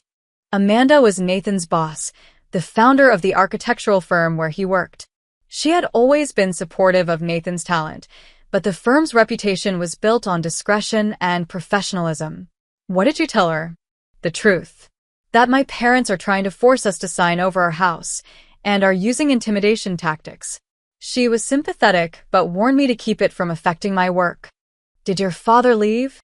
"Security escorted him out, but not before he told half the office that I was stealing family property and would regret my choices." By the time I picked Nathan up that evening, word had spread throughout his office. Colleagues gave him sympathetic or curious looks, and he could hear the whispers stop when he entered the break room. "Everyone's talking about it," he said as he slid into the passenger seat of my car. Trevor even asked if I was having mob problems because of the guys who were with my dad during the confrontation at home. "It'll blow over," I assured him, though I wasn't certain it would. If Gerald was desperate enough to make a scene at Nathan's workplace, he was likely desperate enough to take more drastic measures. That evening, Nathan's phone rang continuously. First was his sister Elaine, her voice worried. "Nate, what's happening?" "Dad came home raging about you and the house. They're trying to force us to sign it over to them," Nathan explained. They brought threatening men to our house, and now my car's been vandalized. Oh God, Elaine breathed. I knew they were having money troubles, but I never thought they'd go this far. Nathan, be careful. Dad was on the phone earlier with someone, and he sounded desperate. He kept saying he'd get the money one way or another. Thanks for the warning, Nathan said. You should distance yourself from this, Elaine. I don't want you caught in the middle. You're my brother. I'm already in the middle, she said firmly. I'll let you know if I hear anything else. The next call was less supportive. Nathan's brother Richard, who worked in their father's business, was coldly angry. You're going to destroy this family, he accused, without preamble. The business is on the brink, and you're sitting in $1 million house you did nothing to earn. That house was Grandma's gift to us, not a family asset, Nathan argued. And threatening us isn't going to change that.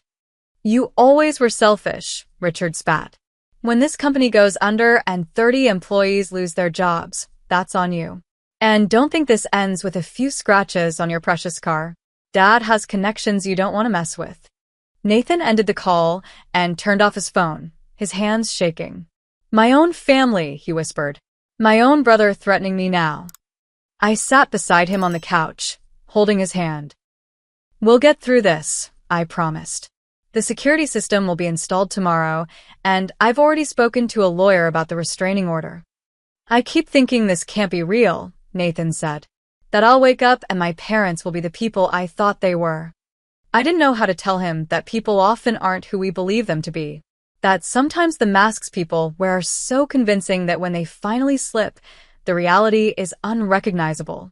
I had learned that lesson years ago in my former career, but Nathan was learning it now in the most painful way possible. Try to get some sleep, I said gently. I'll stay up and keep watch tonight. You can't stay up all night, he protested. Trust me, I said with a small smile. I've had practice. He didn't question what I meant, too exhausted by the day's events to notice the hint about my past. As he fell into a troubled sleep, I positioned myself near the window with a clear view of our driveway and front yard, prepared for a long night of vigilance. The security installation couldn't come soon enough. And soon, I would need to make a decision about how much of my past to reveal to Nathan. Because if things continued to escalate, I would need to employ skills I had hoped never to use again. The week following the car vandalism brought a tense quiet. Too quiet. Nathan's parents made no contact, and the threatening men didn't return. But instead of relief, I felt mounting dread. This wasn't a retreat, it was tactical patience. On Friday afternoon, while Nathan was at work, I made a decision. Sitting alone in our kitchen, I stared at my phone, contemplating the call I was about to make. Once I took this step, there would be no going back to the life I'd carefully constructed. I dialed a number I hadn't used in 5 years. Harris, answered a familiar voice. Amanda, it's Cassie Miller. Formerly Cassandra Reynolds. There was a pause. Holy shit. Reynolds? I thought you fell off the face of the earth. I needed a clean break, I explained. But now I need your help. Detective Amanda Harris had been my closest colleague at the Bureau. We'd worked together on the Donovan case, the one that had ultimately led to my departure from the FBI. You in trouble? She asked, her tone immediately professional. My husband's family is. His father's gotten involved with some dangerous people. They're trying to force us to sign over our house, and I'm concerned about escalation. I explained the situation in detail, using the concise language of my former profession. It felt strange how easily I slipped back into that mindset. I can run background on these 3 men, Amanda offered. And check if Gerald Miller has known associations in our database. I'd appreciate that. And Amanda? My husband doesn't know about my past. None of it, she asked, sounding surprised. He thinks I've always been a high school counselor who moved here for a fresh start after a bad breakup. Amanda whistled low. That's quite a cover story. You planning to tell him now? I don't see how I can avoid it. Not if I'm going to protect him properly. After ending the call, I spent the afternoon preparing. I retrieved a locked box from the back of our closet, hidden behind winter clothing. Inside was a small Glock 43, properly registered and maintained, though I hadn't fired it in years. There were also credentials, case notes, and photographs I'd kept as insurance, despite official protocol requiring their surrender. When Nathan came home, I had dinner waiting and a bottle of his favorite wine open on the table. "What's the occasion?" he asked, looking surprised at the formal table setting. "We need to talk," I said, my voice steady. "And you might want some wine for this conversation." We ate in relative silence, Nathan sensing the gravity of whatever I was preparing to say. When we finished, I took a deep breath. "Nathan, there's something important about me that I haven't told you. Something that changes how we need to handle the situation with your parents." He set down his wine glass, giving me his full attention. "What is it?" "Before I became a school counselor, I had a different career." I paused, meeting his eyes directly. I was an FBI agent, specializing in organized crime investigations. Nathan stared at me, his expression frozen between disbelief and confusion. "You were what?" "An FBI agent. For 8 years. I left the bureau 5 years ago, just before we met." That's not possible," he stammered. "You're a counselor. You have a degree in psychology. Your colleagues know you from graduate school." "My undergraduate degree is in psychology. My graduate credentials were partly established as cover after I left the bureau. I did complete legitimate counseling training, but my history was adjusted." I opened the locked box I'd placed beside the table and showed him my old credentials. I was part of an organized crime task force. My last case involved bringing down the Donovan family in Boston. They were involved in everything from racketeering to human trafficking. Nathan picked up my old ID card, staring at the photo of me with shorter hair and a more severe expression. "Why didn't you tell me? We've been married for 4 years." The Donovan case ended badly. A source was compromised. 2 agents died. I received threats against my family. I swallowed hard. I requested a new identity and location. Not witness protection exactly, but a bureau-supported fresh start. Telling anyone about my past could have created risk. "Even your husband?" His voice held hurt. "Especially my husband. The less you knew, the safer you were." I reached for his hand. And after a while, I convinced myself it was better this way. I wanted to be Cassie Miller, school counselor. I wanted to leave Cassandra Reynolds behind. Nathan withdrew his hand, standing up to pace the kitchen. "So for our entire relationship, you've been lying to me about something fundamental." "I've never lied about who I am as a person," I said quietly. "My feelings for you, my values, the life we've built, that's all real. I just couldn't tell you about my professional past. And you're telling me now because of my parents? Because of the threats?" I nodded. "I have training and connections that can help us. The men your father brought here, the tactics they're using, I recognize the patterns. This isn't just desperate family drama, Nathan. Your father has likely gotten involved with organized crime figures to keep his business afloat." Nathan sank back into his chair. "This is insane. My straight-laced, country club father involved with criminals? My wife a former FBI agent? I feel like I'm in some bizarre movie." "I know it's a lot to process," I acknowledged. "But we don't have the luxury of time. Your parents' desperation is escalating, and if your father owes money to the wrong people, they won't stop at vandalism." "What exactly are you suggesting?" "First, I've asked a former colleague to run background checks on the men who came to our house. Second, we document everything and build our legal case. Third, we prepare for worst-case scenarios." "Like what?" "Like a more aggressive attempt to force us out or harm us." I hesitated. "Nathan, I know how these situations typically evolve. The pattern suggests we haven't seen their worst yet." Nathan was silent for a long moment, staring at my old badge. Finally, he looked up, his eyes troubled but clear. "I'm angry that you kept this from me," he said quietly. "I thought we didn't have secrets. But right now, we have more immediate problems." He took a deep breath. "Tell me what we need to do." Relief washed through me, though I knew this conversation was far from over. The hurt in his eyes told me we would revisit this betrayal of trust many times. "Thank you for understanding," I said softly. "I don't understand, not fully," he admitted. "But I trust you. Even now, I trust that you had reasons. And honestly, having an FBI agent for a wife might be exactly what we need right now. I gave him a small smile. Former FBI agent. But some skills you never lose. As I began outlining our security plan, I watched Nathan struggling to reconcile the woman he'd married with this new revelation. It would take time for him to process, but time was the one thing we might not have. Gerald and his associates wouldn't wait for us to work through our marital issues. And I was right. The next morning brought evidence that the situation was about to get much worse. We returned from grocery shopping on Saturday afternoon to find our front door slightly ajar.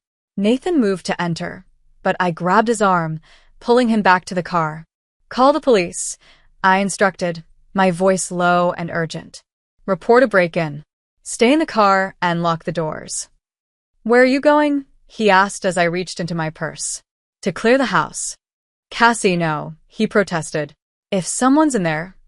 Trust my training, I said firmly, revealing my Glock. Make the call. Now.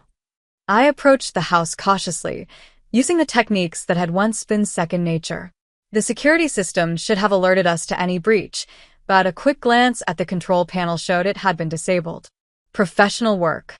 Room by room, I cleared our home, finding it empty of intruders but ransacked thoroughly. In the office, our filing cabinets hung open, papers scattered across the floor. The safe behind the bookshelf stood open and empty, the family jewelry and emergency cash gone. But it was the targeted nature of the search that confirmed my suspicions.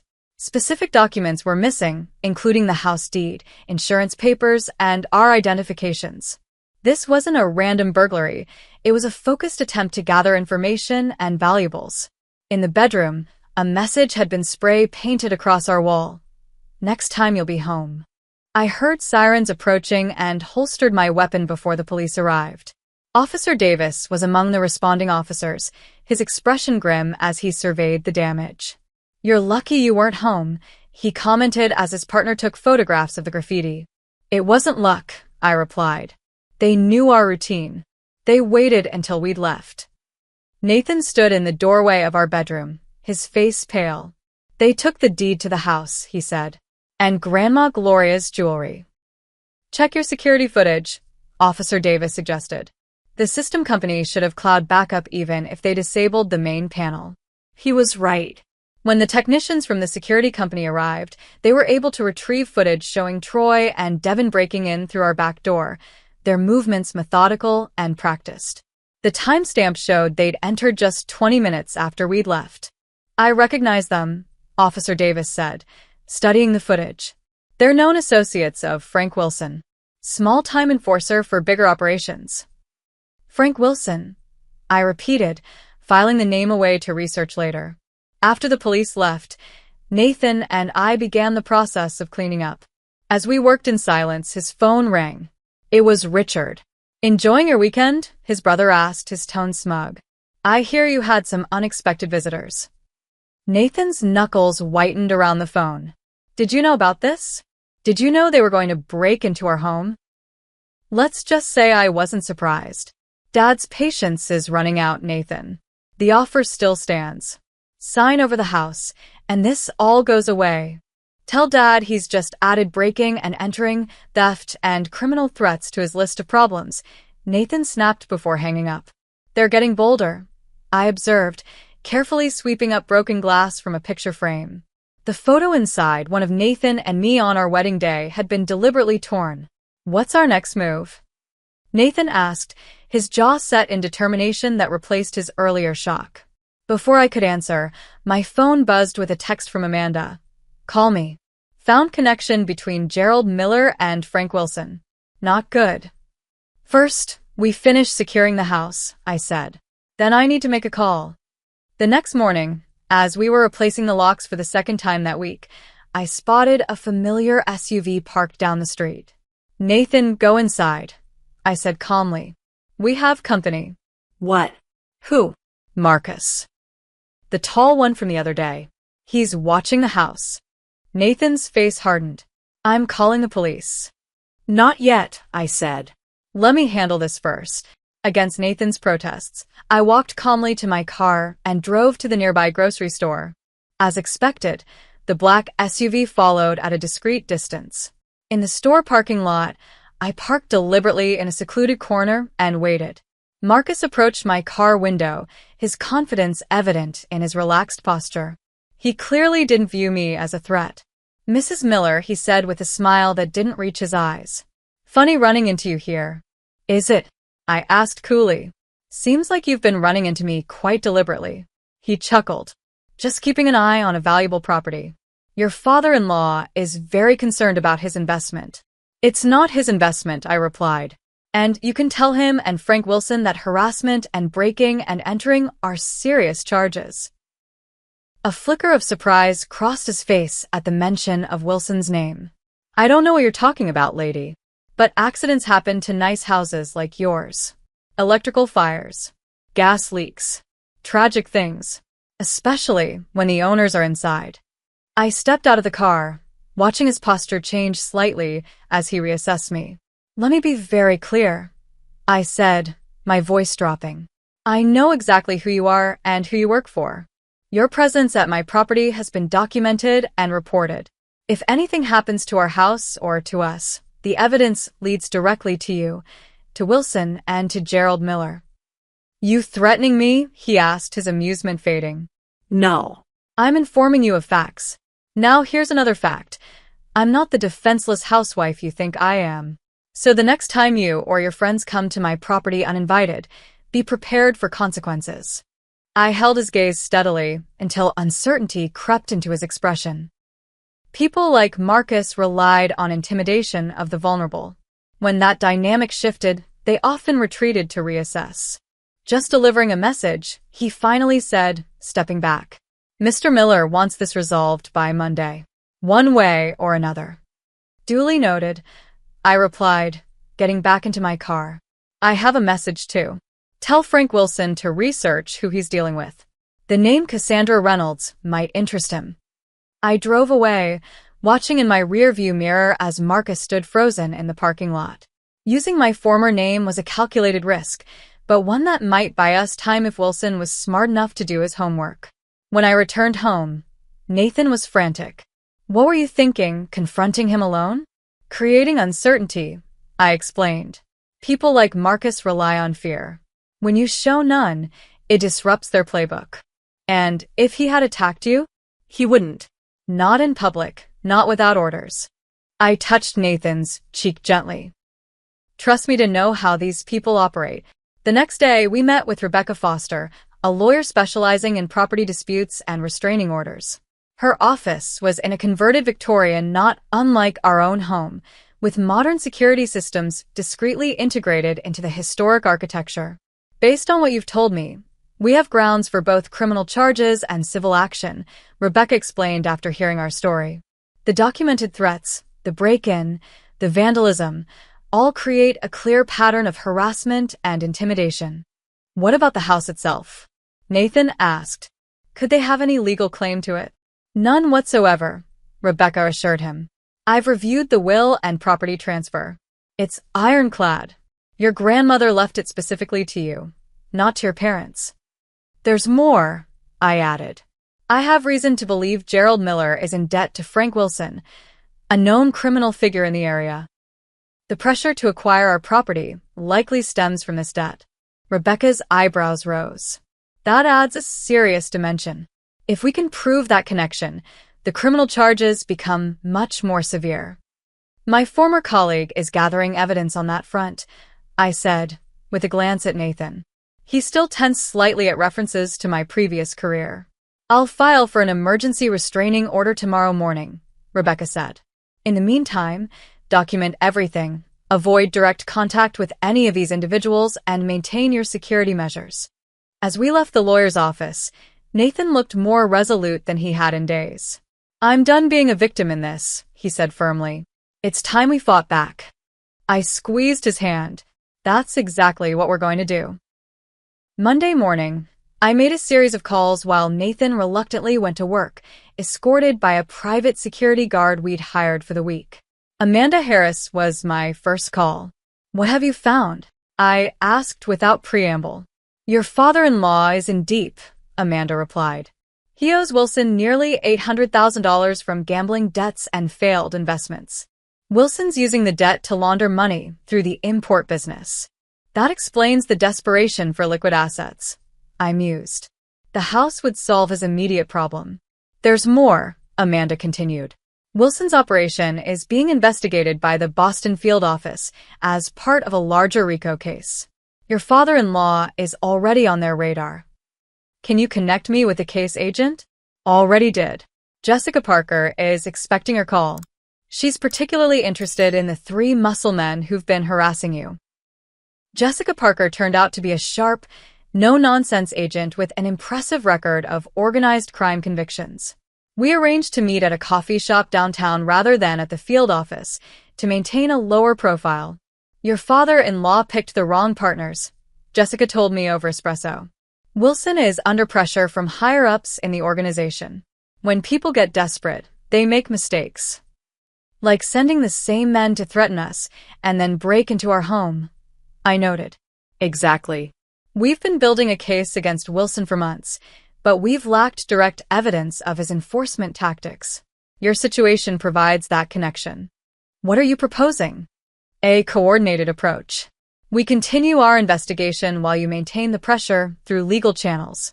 If Wilson or your father-in-law escalate, we'll have cause for more direct intervention. And if they come after us more aggressively in the meantime? Jessica smiled slightly. From what I remember of your work on the Donovan case, you're more than capable of handling yourself until backup arrives. With law enforcement now formally in the loop, I turned my attention to our home security. The system installed after the break-in was good, but not good enough. I called in a specialist I'd worked with during my bureau days, a former Army Ranger named Michael Sullivan, who now ran a private security firm. The existing setup has too many vulnerabilities, Michael concluded after inspecting our property.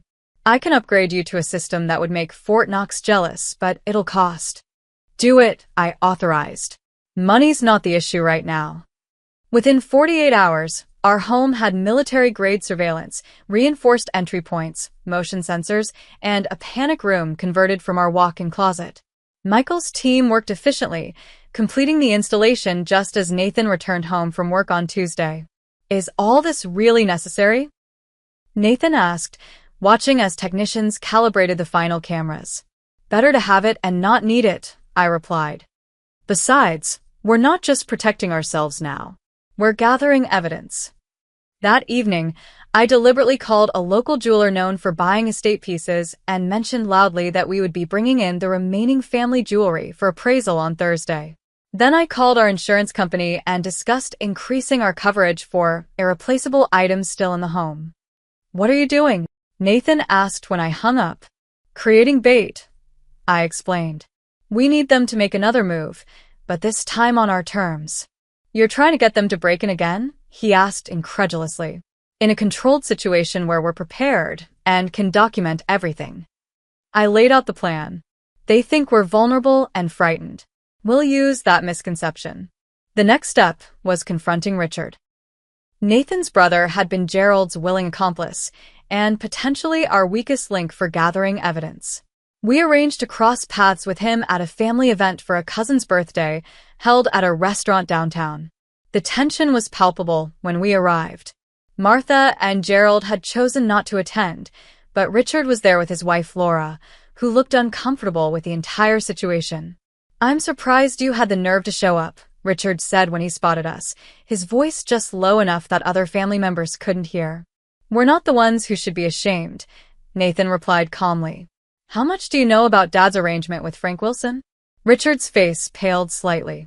I don't know what you're talking about. The FBI does, I interjected quietly. They're building a RICO case as we speak. Anyone involved could face serious charges. You're bluffing, Richard hissed, but the uncertainty in his eyes was clear. We have the break-in on video, Nathan continued. Troy and Devin are already identified in police reports. The question is, how involved are you? Did you just know about it, or did you help plan it? I discreetly activated the recording device in my purse. Richard glanced around nervously, then leaned closer. Look, I didn't know they were going to break in. Dad just said he was putting pressure on you to be reasonable about the house. He needs it to pay off Wilson before things get worse. Worse how? Nathan pressed. Wilson's people don't play games. Dad said either he gets the money from selling your house, or they'll collect through the business and the family. So, you helped him threaten your own brother. Richard had the decency to look ashamed. I was protecting the business, our employees, our family name. By becoming criminals yourselves, Nathan said flatly. Did Mom know about the break-in too? Richard hesitated. She knows everything. She's the one who suggested using the house to solve the problem. As we left the restaurant, the recording safely secured, Nathan was silent. Learning his mother's role had hit him hard. I need to talk to her, he finally said. One-on-one. Are you sure that's wise? No, but it's necessary. I need to hear it from her directly. The next morning, Nathan arranged to meet Martha at a cafe near her weekly hair appointment. I watched from my car across the street, ready to intervene, if necessary. Their conversation was intense. I couldn't hear the words, but I could see Martha's face shift from composed superiority to defensive anger, and finally to something like fear as Nathan presumably revealed how much we knew. When she left 30 minutes later, her perfect posture had crumbled, and she glanced around nervously before hurrying to her car. She admitted everything, Nathan reported when he returned to my car. Dad owes Wilson for gambling debts and failed investments. They've been using the business to launder money for Wilson's organization. When that wasn't enough, Wilson demanded more direct compensation. Did she understand the legal jeopardy therein? She does now. I told her about the FBI investigation, the evidence we've gathered. She nearly collapsed when I mentioned RICO charges. Nathan stared out the window. She begged me to reconsider about the house. Said it was the only way out for them. And what did you tell her? That they chose this path, not us. That criminals threatened their son and daughter-in-law. That Grandma Gloria would be ashamed. His voice broke slightly. And that if they come near us again, we'll use every piece of evidence we have. As we drove home, I received a text from Jessica Parker. Wilson making moves. Be alert. Backup ready if needed. Our trap was set. Now we just had to wait for someone to take the bait. Thursday night, I sat in our newly converted panic room, monitoring the security feed while Nathan tried to sleep in our bedroom. The jeweler appointment I'd loudly discussed had been scheduled for Friday morning, making Thursday night the logical time for another break-in attempt. At 11:43, the perimeter alarm silently alerted me to movement in our backyard. 3 figures appeared on the infrared camera, approaching the rear door. I recognized Troy, Devin, and Marcus immediately. Nathan, I called softly through the intercom we'd installed. They're here. 3 of them at the back door.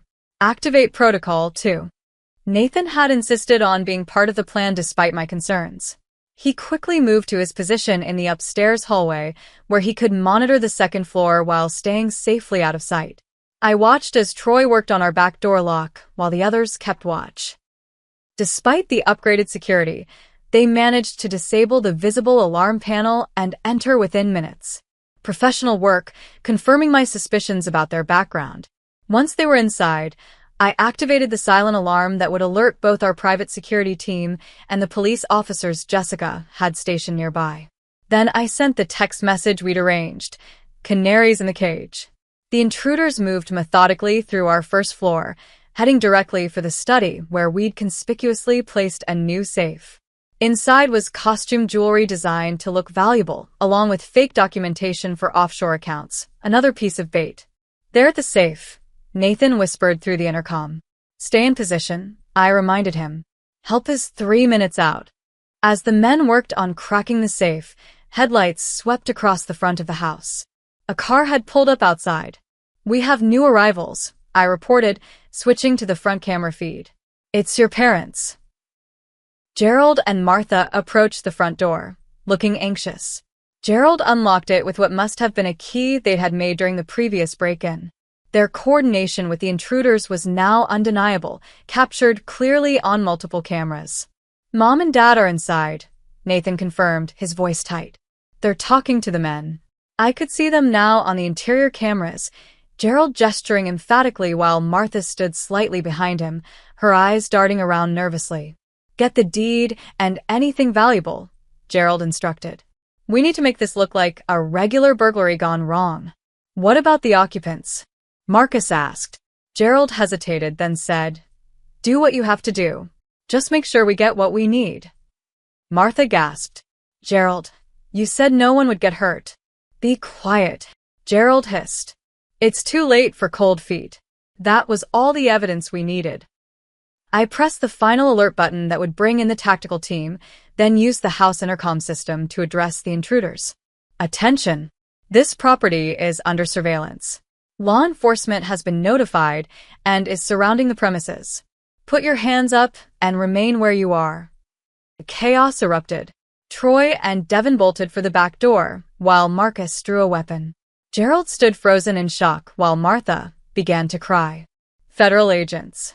Nobody move, came shouts from outside as tactical teams breached both entrances simultaneously. Within seconds, the house was swarming with FBI agents and police officers. Troy and Devin were tackled attempting to flee, while Marcus surrendered his weapon after a tense standoff. Gerald and Martha were handcuffed and led outside to waiting vehicles. I emerged from the panic room to find Nathan standing at the top of the stairs, watching the scene unfold with a stunned expression. It's over, I told him, taking his hand. We got everything on camera. Multiple felonies, conspiracy, clear evidence of their connection to Wilson. Nathan nodded silently, watching as his parents were placed in separate police cars. Jessica Parker approached us once the scene was secured. Textbook operation, she commented. We've got Wilson in custody too, picked him up simultaneously at his club downtown. His operation is finished. What happens now? Nathan asked. Formal charges will be filed tomorrow. The evidence is overwhelming, so I expect plea deals will be offered. Your parents are looking at serious charges, but cooperation could reduce their sentences. As the law enforcement teams processed the scene, Nathan and I sat on our front porch, watching the activity. Blue and red lights flashed across our yard, illuminating the historic facade of the home that had become the center of so much conflict. I never imagined it would end like this, Nathan said quietly. My parents in handcuffs. Their business exposed as a money laundering operation. I'm sorry it came to this, I said, meaning it. Despite everything, these were still his parents. Don't be. They made their choices. He squeezed my hand, and in a strange way, their threats brought out the truth about you. No more secrets between us. I nodded, realizing he was right. The crisis had forced me to reveal my past, but in doing so, had removed the barrier I'd built between my former and current selves. No more secrets, I agreed. Cassandra Reynolds and Cassie Miller are finally the same person. As dawn broke over our neighborhood, the last police car pulled away. Our house stood quiet once more, but fundamentally changed. Like us, it had weathered a storm and remained standing, perhaps stronger for having been tested. #9. Conclusion, aftermath. The legal proceedings moved swiftly. With overwhelming evidence and the broader RICO investigation into Wilson's organization, prosecutors had a powerful case. Gerald faced charges of conspiracy, extortion, money laundering, and solicitation of burglary. Martha was charged as an accessory, though her attorney argued successfully that she had been coerced by her husband. Troy, Devin, and Marcus quickly turned on their employers, offering testimony against both Wilson and Gerald in exchange for reduced sentences. Richard, too, found himself facing charges for his role in the intimidation campaign. Nathan testified at his father's preliminary hearing, his voice steady as he recounted the threats and break-ins. I sat in the courtroom, watching his strength with pride. My father betrayed everything he claimed to value, Nathan told the court. Family, honesty, integrity. He was willing to put his own son and daughter-in-law at risk of physical harm to solve problems of his own making. Gerald barely looked at Nathan during the testimony, his eyes fixed on the table in front of him. Martha, seated separately with her own attorney, wept quietly. In the end, Gerald accepted a plea deal that would send him to federal prison for 12 years. Martha received 5 years probation and community service. Their business was liquidated to pay restitution, and both were barred from financial industry positions for life. The aftermath rippled through the family.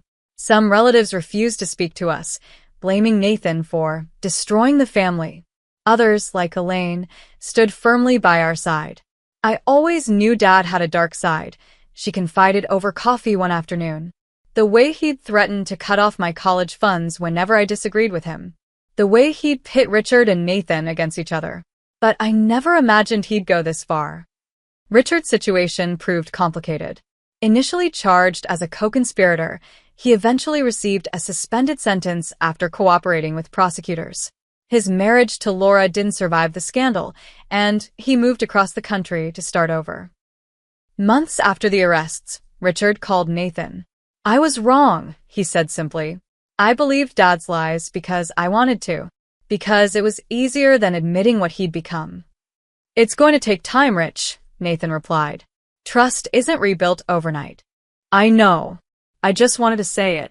I'm sorry. For everything." Nathan began meeting with a therapist specializing in family trauma. The betrayal by his parents had shaken his fundamental understanding of his childhood and identity. "I keep wondering if I ever really knew them," he confessed during a quiet evening at home. "Were they always capable of this, or did desperation change them?" "People are complicated," I offered. "They can compartmentalize, justify actions they'd normally condemn. Your father probably never saw himself as the villain in this story. How do you reconcile loving someone with knowing what they're capable of?" "You don't, necessarily," I said gently. "You acknowledge both realities. The father who taught you to ride a bike also threatened your safety. Both versions are true. My own professional life changed as well. After discussions with Nathan and careful consideration, I decided to return to law enforcement on a limited basis. The Boston field office offered me a consulting position focusing on financial crimes, allowing me to use my expertise while maintaining my counseling practice. "Are you sure about this?" Nathan asked when I showed him the offer letter. "You left that world for a reason." "I left because I needed to escape after a traumatic case," I explained. "But using those skills again to protect us, to fight back, I realized I've been hiding from a part of myself that doesn't need to stay hidden." He nodded thoughtfully. "I like the idea of you not having to compartmentalize anymore. The whole Cassie is greater than the sum of her parts." Our home, the source of so much conflict, became a symbol of our resilience. We continued the renovations that had been interrupted, creating a space that honored both Gloria's legacy and our own journey. "I think Grandma would approve of the security upgrades," Nathan joked as we installed new lighting in the garden. "She always did say better safe than sorry." On the 1-year anniversary of the night that had ended the threats, we hosted a dinner for those who had stood by us. Elaine and her husband, Amanda Harris, Jessica Parker, and Rebecca Foster. Gathered around Gloria's antique dining table, we raised glasses in a toast. "To homes," Nathan said simply. "Not just the buildings, but the safety and truth they contain." "And to picking the wrong targets," I added with a smile, taking his hand. As our friends laughed and conversation flowed, I looked around at the home we'd fought so hard to protect. It wasn't just the physical structure that had been threatened, but the life and future we were building together. In fighting for one, we had strengthened the other. Later that night, as Nathan and I stood on our porch looking at the stars, he put his arm around me. "You know, when I first found out about your FBI past, I was shocked. But now I can't imagine you any other way. Even with all the complications it brought. Especially with those. Because that's what made you who you are. The complications, the contradictions, the strength that comes from overcoming them." I leaned my head against his shoulder, feeling truly at home in both our house and my identity for the first time in years. "You were right that night," Nathan murmured. "They really did pick the wrong target." "I'd love to hear your thoughts on this story. Have you ever had to stand up to family members who crossed boundaries? What would you have done in Cassie and Nathan's situation?" Drop a comment below, hit the like button if you enjoyed this wild ride, subscribe for more incredible true stories, and share with someone who appreciates tales of justice and standing up for what's right. Thank you so much for spending time with me today, and remember, sometimes the quiet ones have the most surprising strengths. I'm Olivia Bennett, 28 years old, and I never thought my comfortable middle-class upbringing in Boston would end with my own parents throwing me out on the street. When I fell in love with Nathan Reed, I couldn't have imagined the web of lies that would destroy everything. My parents chose vicious rumors over their own daughter, casting me aside while I secretly carried new life inside me. They had no idea I was pregnant with a billionaire's twins until they lost everything they had. The irony of their desperate pleas for forgiveness still haunts me today. If you've ever faced betrayal from those who should love you most, let me know where you're watching from and hit subscribe. Trust me, you'll want to see how I turned my parents' cruelty into my greatest triumph. Before my world shattered, I was living what many would consider an ideal life in Boston. I had dedicated years to becoming a medical researcher in oncology, driven by losing my grandmother to breast cancer when I was 16. My work gave me purpose, and my close-knit family gave me stability. Mom and Dad had built their lives around certain values they drilled into me from childhood: honesty above all else, the dignity of hard work, and unwavering family loyalty. We had Sunday dinners, together without fail, celebrated every milestone as a unit, and supported each other through life's inevitable challenges. They weren't perfect, but they were my rock, or so I believed. Everything changed the night I attended the Callahan Foundation's annual charity gala for cancer research. I almost skipped it, exhausted from a 70-hour work week, but my lab director insisted our team make an appearance to support our donors. That's where I first locked eyes with Nathan Reed across a crowded ballroom. At 32, Nathan had already revolutionized medical technology with algorithms that dramatically improved early cancer detection.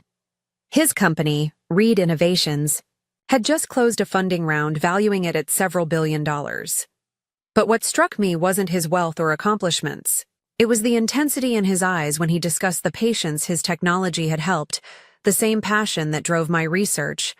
We connected instantly, talking until the event staff began dismantling tables around us. Despite our different backgrounds, we shared the same mission and values. I expected a casual coffee date to follow, not the whirlwind romance that ensued. Nathan pursued me with an earnestness that caught me off guard, sending handwritten notes between our dates, and calling just to hear about my day. I kept our relationship relatively private at first, protective of the bubble we were creating. When I finally introduced him to my parents 3 months in, they were thrilled to see me so happy. Dad even pulled Nathan aside for their traditional get-to-know-you chat and came back with uncharacteristic approval. Mom started not so subtly mentioning family heirlooms that would look lovely on a bride someday. Our relationship deepened through quiet moments rather than extravagant displays, though Nathan certainly had the means for luxury.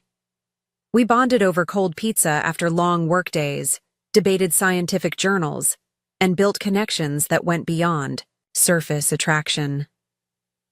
I felt seen in a way I never had before, appreciated for my mind and passion rather than just companionship. The first warning sign came 6 months in, when a stunning woman approached our table during a dinner date. Vanessa Sinclair introduced herself as Nathan's oldest friend, though the proprietary way she touched his shoulder suggested much more. Nathan looked uncomfortable but polite as he made introductions. Later, he explained they'd dated for nearly a year before he realized she was more interested in his growing wealth than their relationship. I thought little of it afterward, grateful for our transparency and trust. Little did I know this woman would become instrumental in the devastating lies that would cost me everything. The true architect of my downfall, however, was much closer to home. Megan Williams had been my friend since middle school, always slightly in my shadow by her own choice. I never imagined the person who claimed to be my friend would be the one to destroy everything I held dear. Megan had always been there, hovering at the edges of my achievements with congratulatory words that never quite reached her eyes. We'd been friends since 7th grade when I helped her catch up on science classes after she transferred to our school. Over the years, she integrated herself into my family, joining our church and volunteering alongside my mother at community events. I never noticed how she studied my parents, learning their weaknesses, their fears, the exact pressure, points that would later make them vulnerable to her manipulation. The night Nathan proposed was nothing like the elaborate scenarios that filled my social media feed. We were in his apartment, both of us in sweatpants, surrounded by takeout containers and research papers. He suddenly put down his work, took my hands, and spoke about finding meaning beyond algorithms and data points. He talked about building something lasting together, both in our careers and our personal lives. The ring was his grandmother's, reset with stones that captured the exact blue he claimed matched my eyes. I said yes immediately, crying and laughing as we planned our future between kisses. The timing seemed perfect, especially when I discovered my unexplained fatigue and nausea the following week wasn't a virus but early pregnancy. I made a doctor's appointment in secret, wanting to confirm before sharing the news. The plan was simple: a special dinner with my parents to announce both the engagement and the baby, followed by a similar celebration with Nathan. My parents deserved to share in these milestones, to be grandparents to this new life. I scheduled dinner for the following Friday, giving me time to plan the perfect way to tell everyone. Then Megan started working on my parents. The first seed was planted during their church group meeting. My mother mentioned my upcoming dinner announcement, excited about what she suspected was an engagement. Megan expressed concern, mentioning she'd heard rumors about drug use in my research department. Nothing directly about me, just worrying implications that created the first microscopic crack in their trust. Next came manufactured evidence of theft. Megan fabricated a conversation with a concerned friend who worked at Reed Innovations, claiming I'd been accessing company accounts inappropriately. She planted just enough details to make it believable, knowing my parents' obsession with financial propriety. The final blow was delivered via manipulated photos showing me embracing another man, carefully edited from group photos at a colleague's wedding.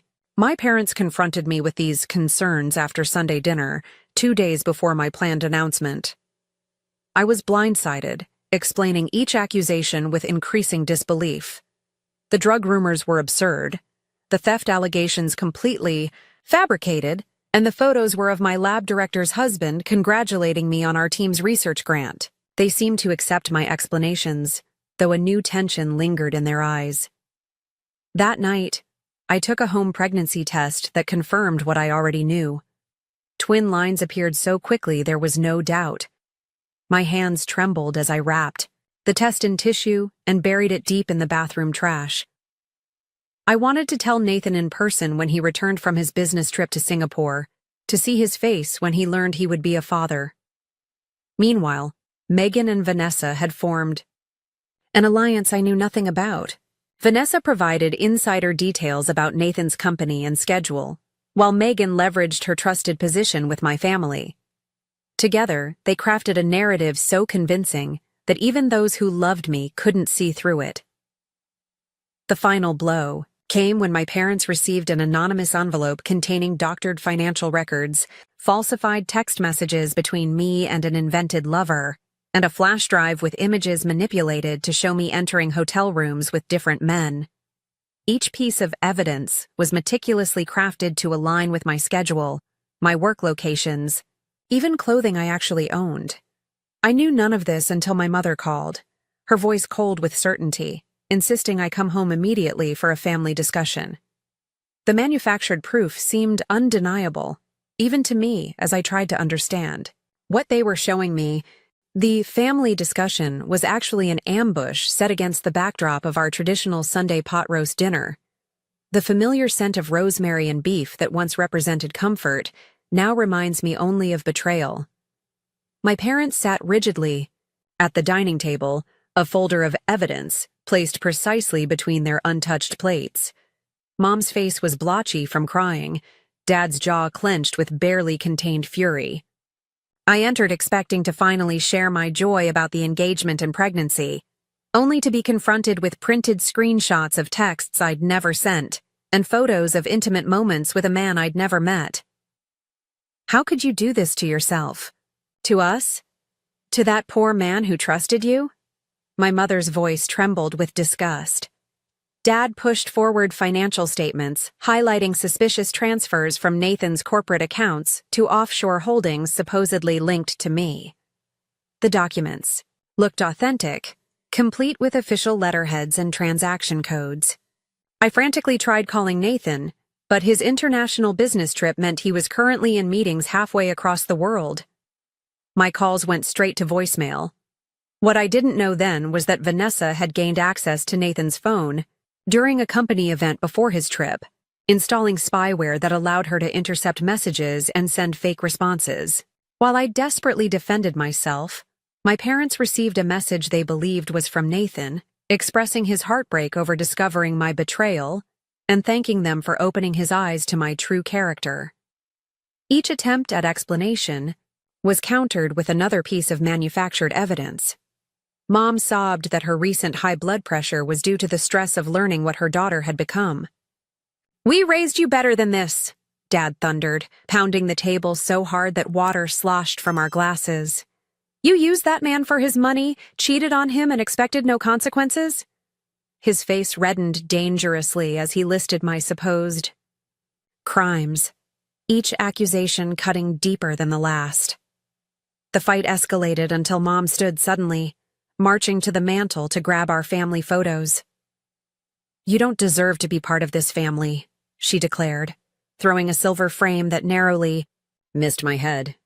The glass shattered against the wall behind me, our smiling faces from my college graduation now covered in spiderweb cracks. Dad disappeared upstairs, returning with a small suitcase he'd apparently packed earlier. My childhood teddy bear was stuffed callously inside, along with some clothes and toiletries. My attempt to explain about the baby died in my throat when he grabbed my arm, his grip bruising as he marched me toward the door. "I'm calling Nathan myself," he threatened. "He deserves to know everything." Terror seized me at the thought of Nathan hearing these lies from my father before I could explain in person. "Please don't," I begged. "Let me talk to him first when he's back from his trip. I can prove these are all lies." My pleas fell on deaf ears. Mom turned away as Dad pushed me onto the porch, tossing the suitcase beside me.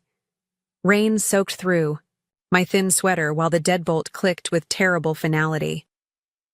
I stood frozen, unable to process how 28 years of love could evaporate based on fabricated evidence. That night, I slept in my car in the hospital parking garage, curled awkwardly in the reclined driver's seat. Morning sickness hit with vengeful intensity at dawn, leaving me retching into a paper bag, alone and terrified for the tiny life growing inside me. The following days blurred into a nightmare as I continued trying to reach Nathan. Each call went unanswered, each message apparently delivered but generating no response.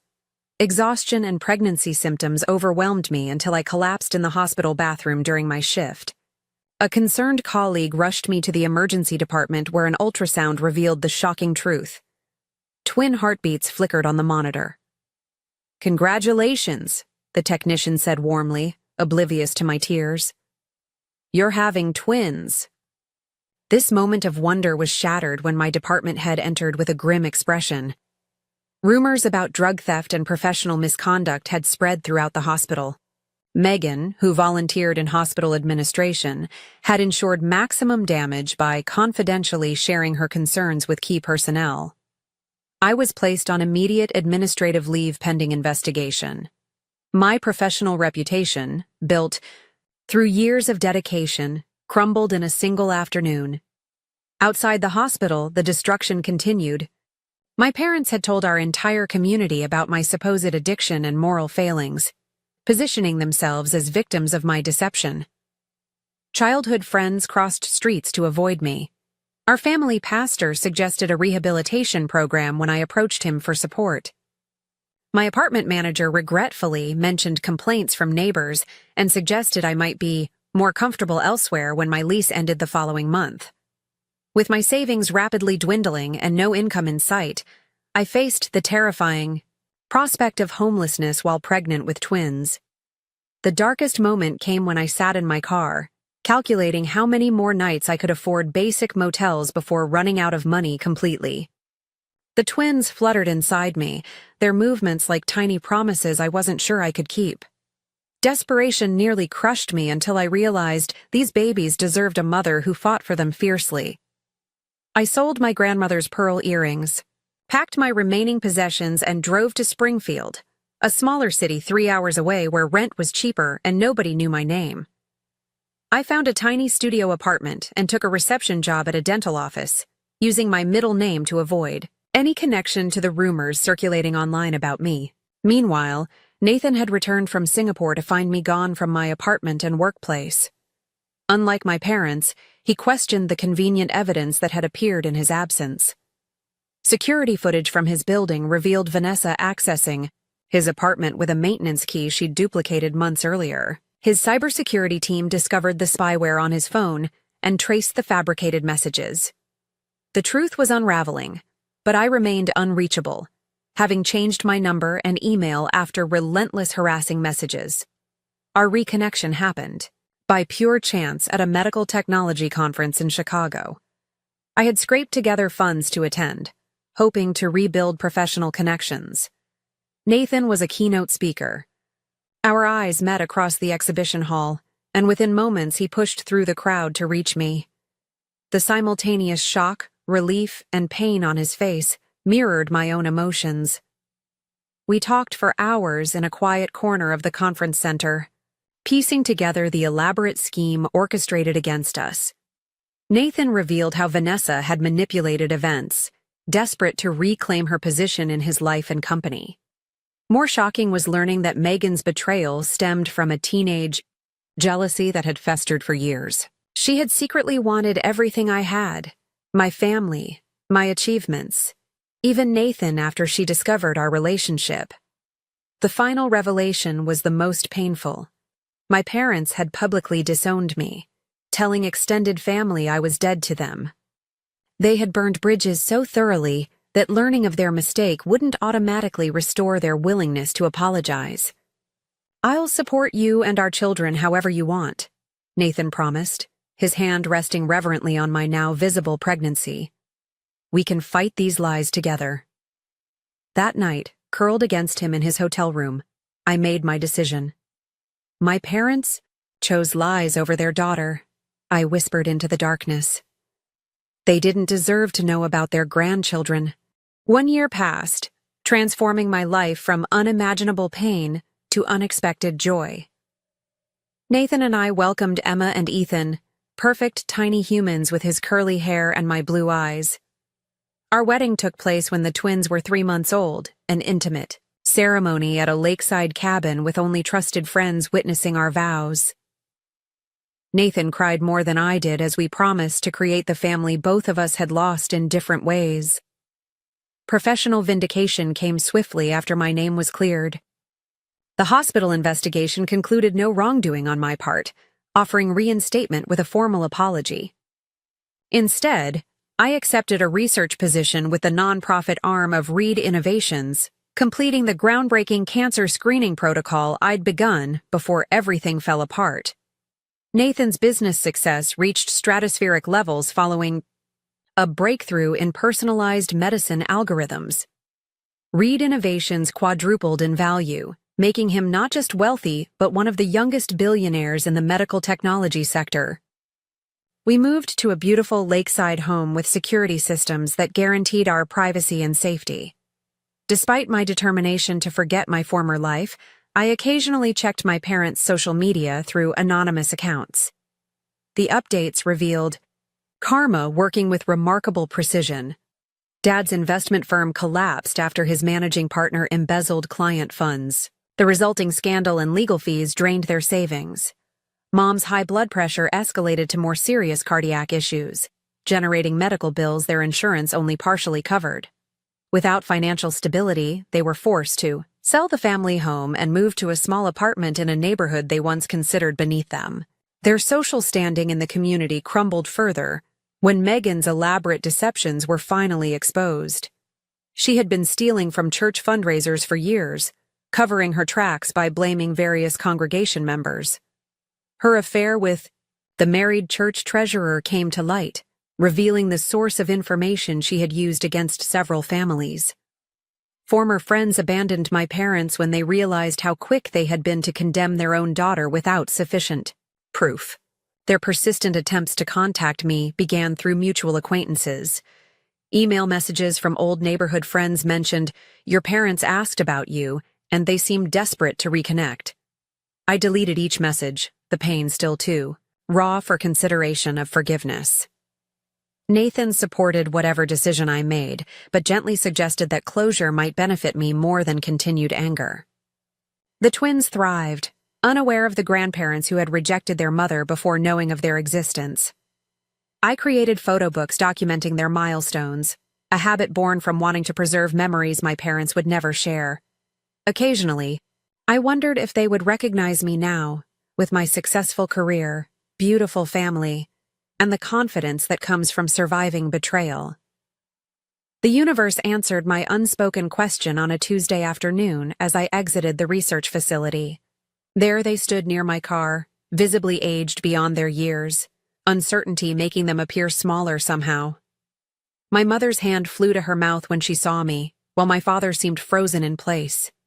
Neither spoke as shock registered on their faces, the successful daughter they had discarded now standing before them in unquestionable prosperity.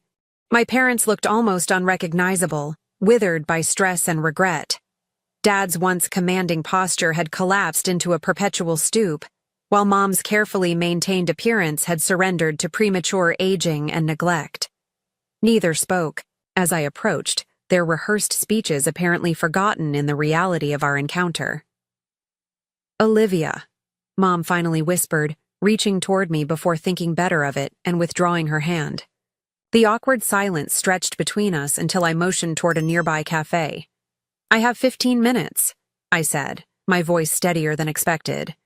Inside, surrounded by the bustling normalcy of strangers, they struggled to begin.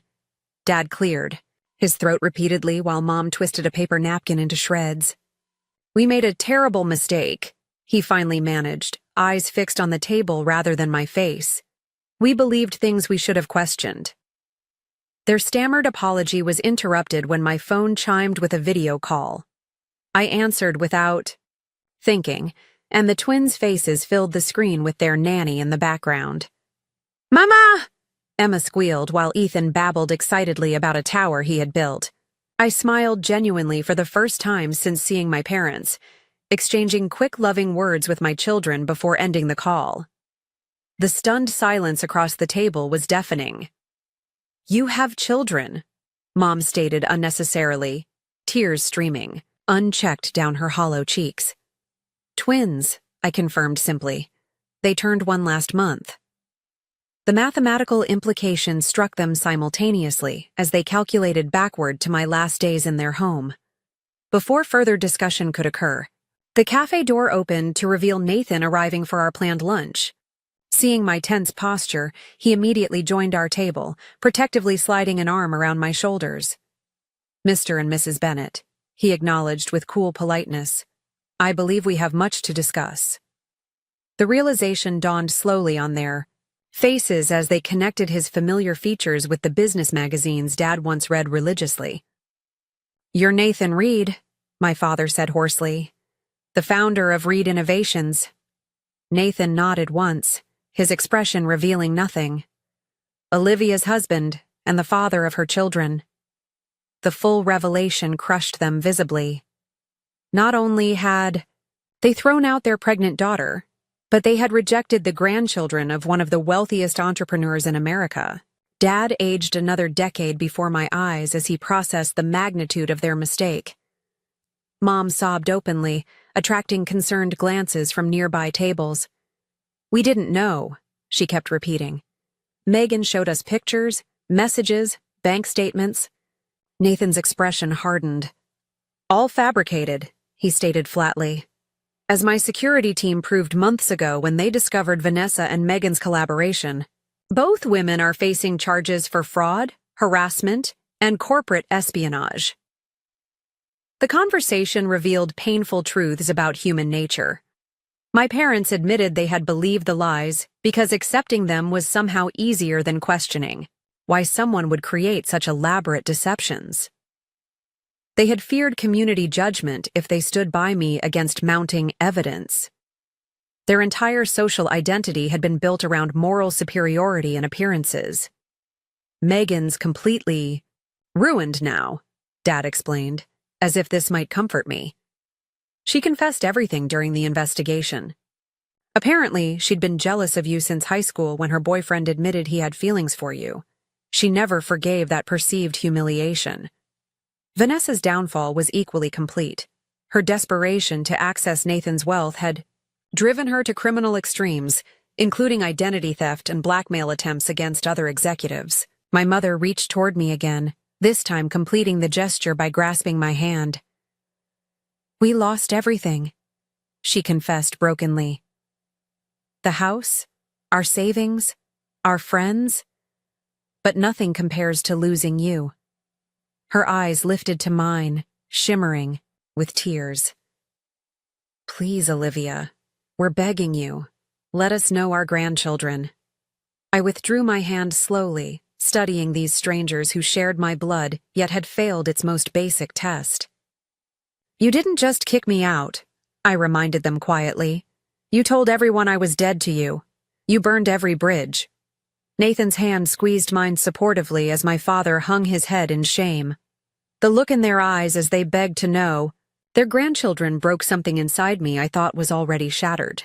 The weeks following that cafe confrontation became a personal wilderness of conflicting emotions.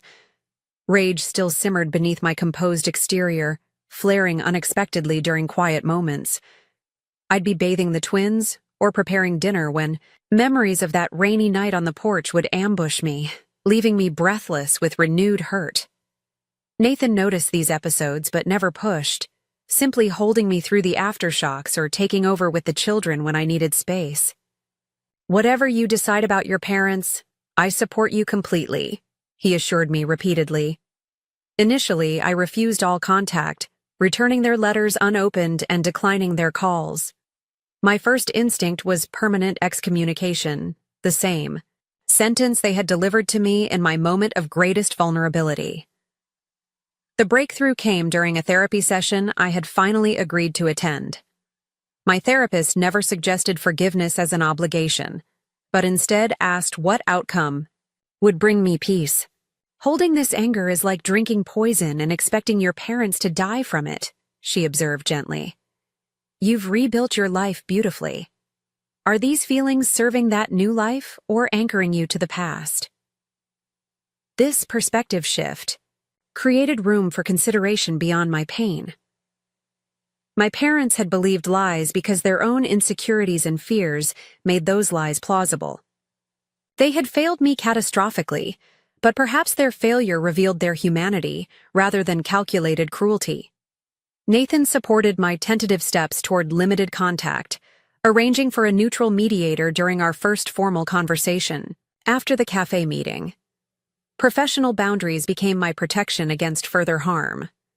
I crafted a document outlining conditions for potential reconciliation, acknowledgement of specific wrongs, therapy for themselves, consistent, respectful communication, and absolute acceptance of my authority regarding access to my children. My parents agreed immediately to every term, their eagerness revealing the depth of their regret.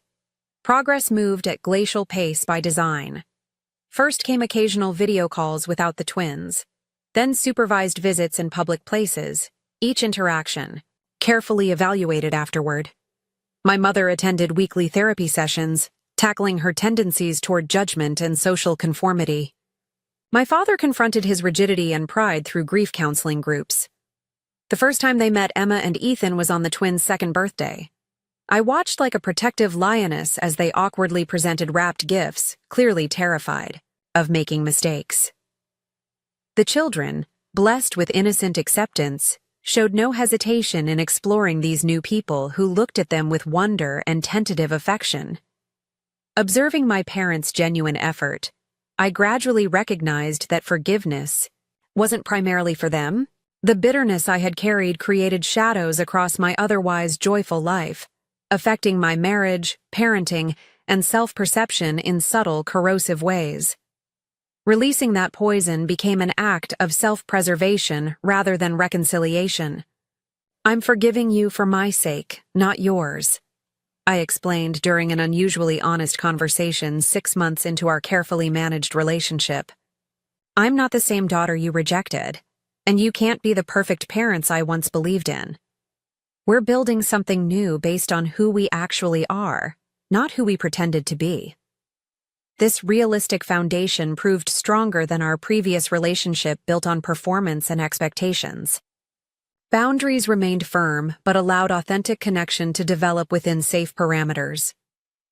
The greatest lesson emerged not from dramatic confrontations, but quiet realizations accumulated over time. True family transcends biological connection, manifesting through consistent actions rather than circumstantial bonds. Nathan and our children taught me that family could be chosen, created, and nurtured through intentional love rather than obligation. My parents' catastrophic failure became the catalyst for discovering my own strength and capacity for rebuilding.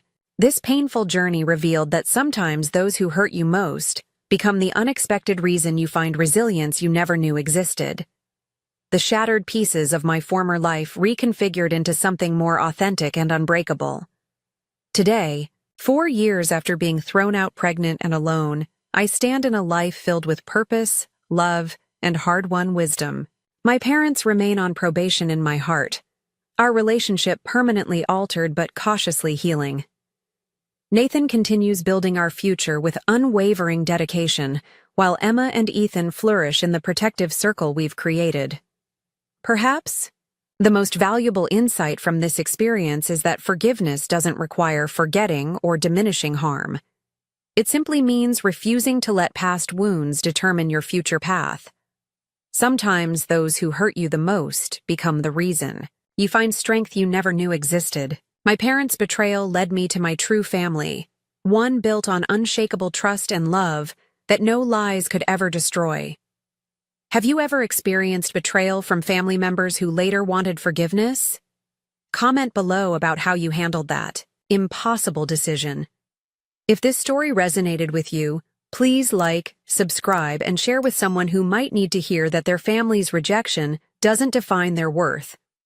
Thank you for witnessing my journey, and remember that sometimes, life's most painful chapters can lead to the most beautiful outcomes if you have the courage to keep writing your story.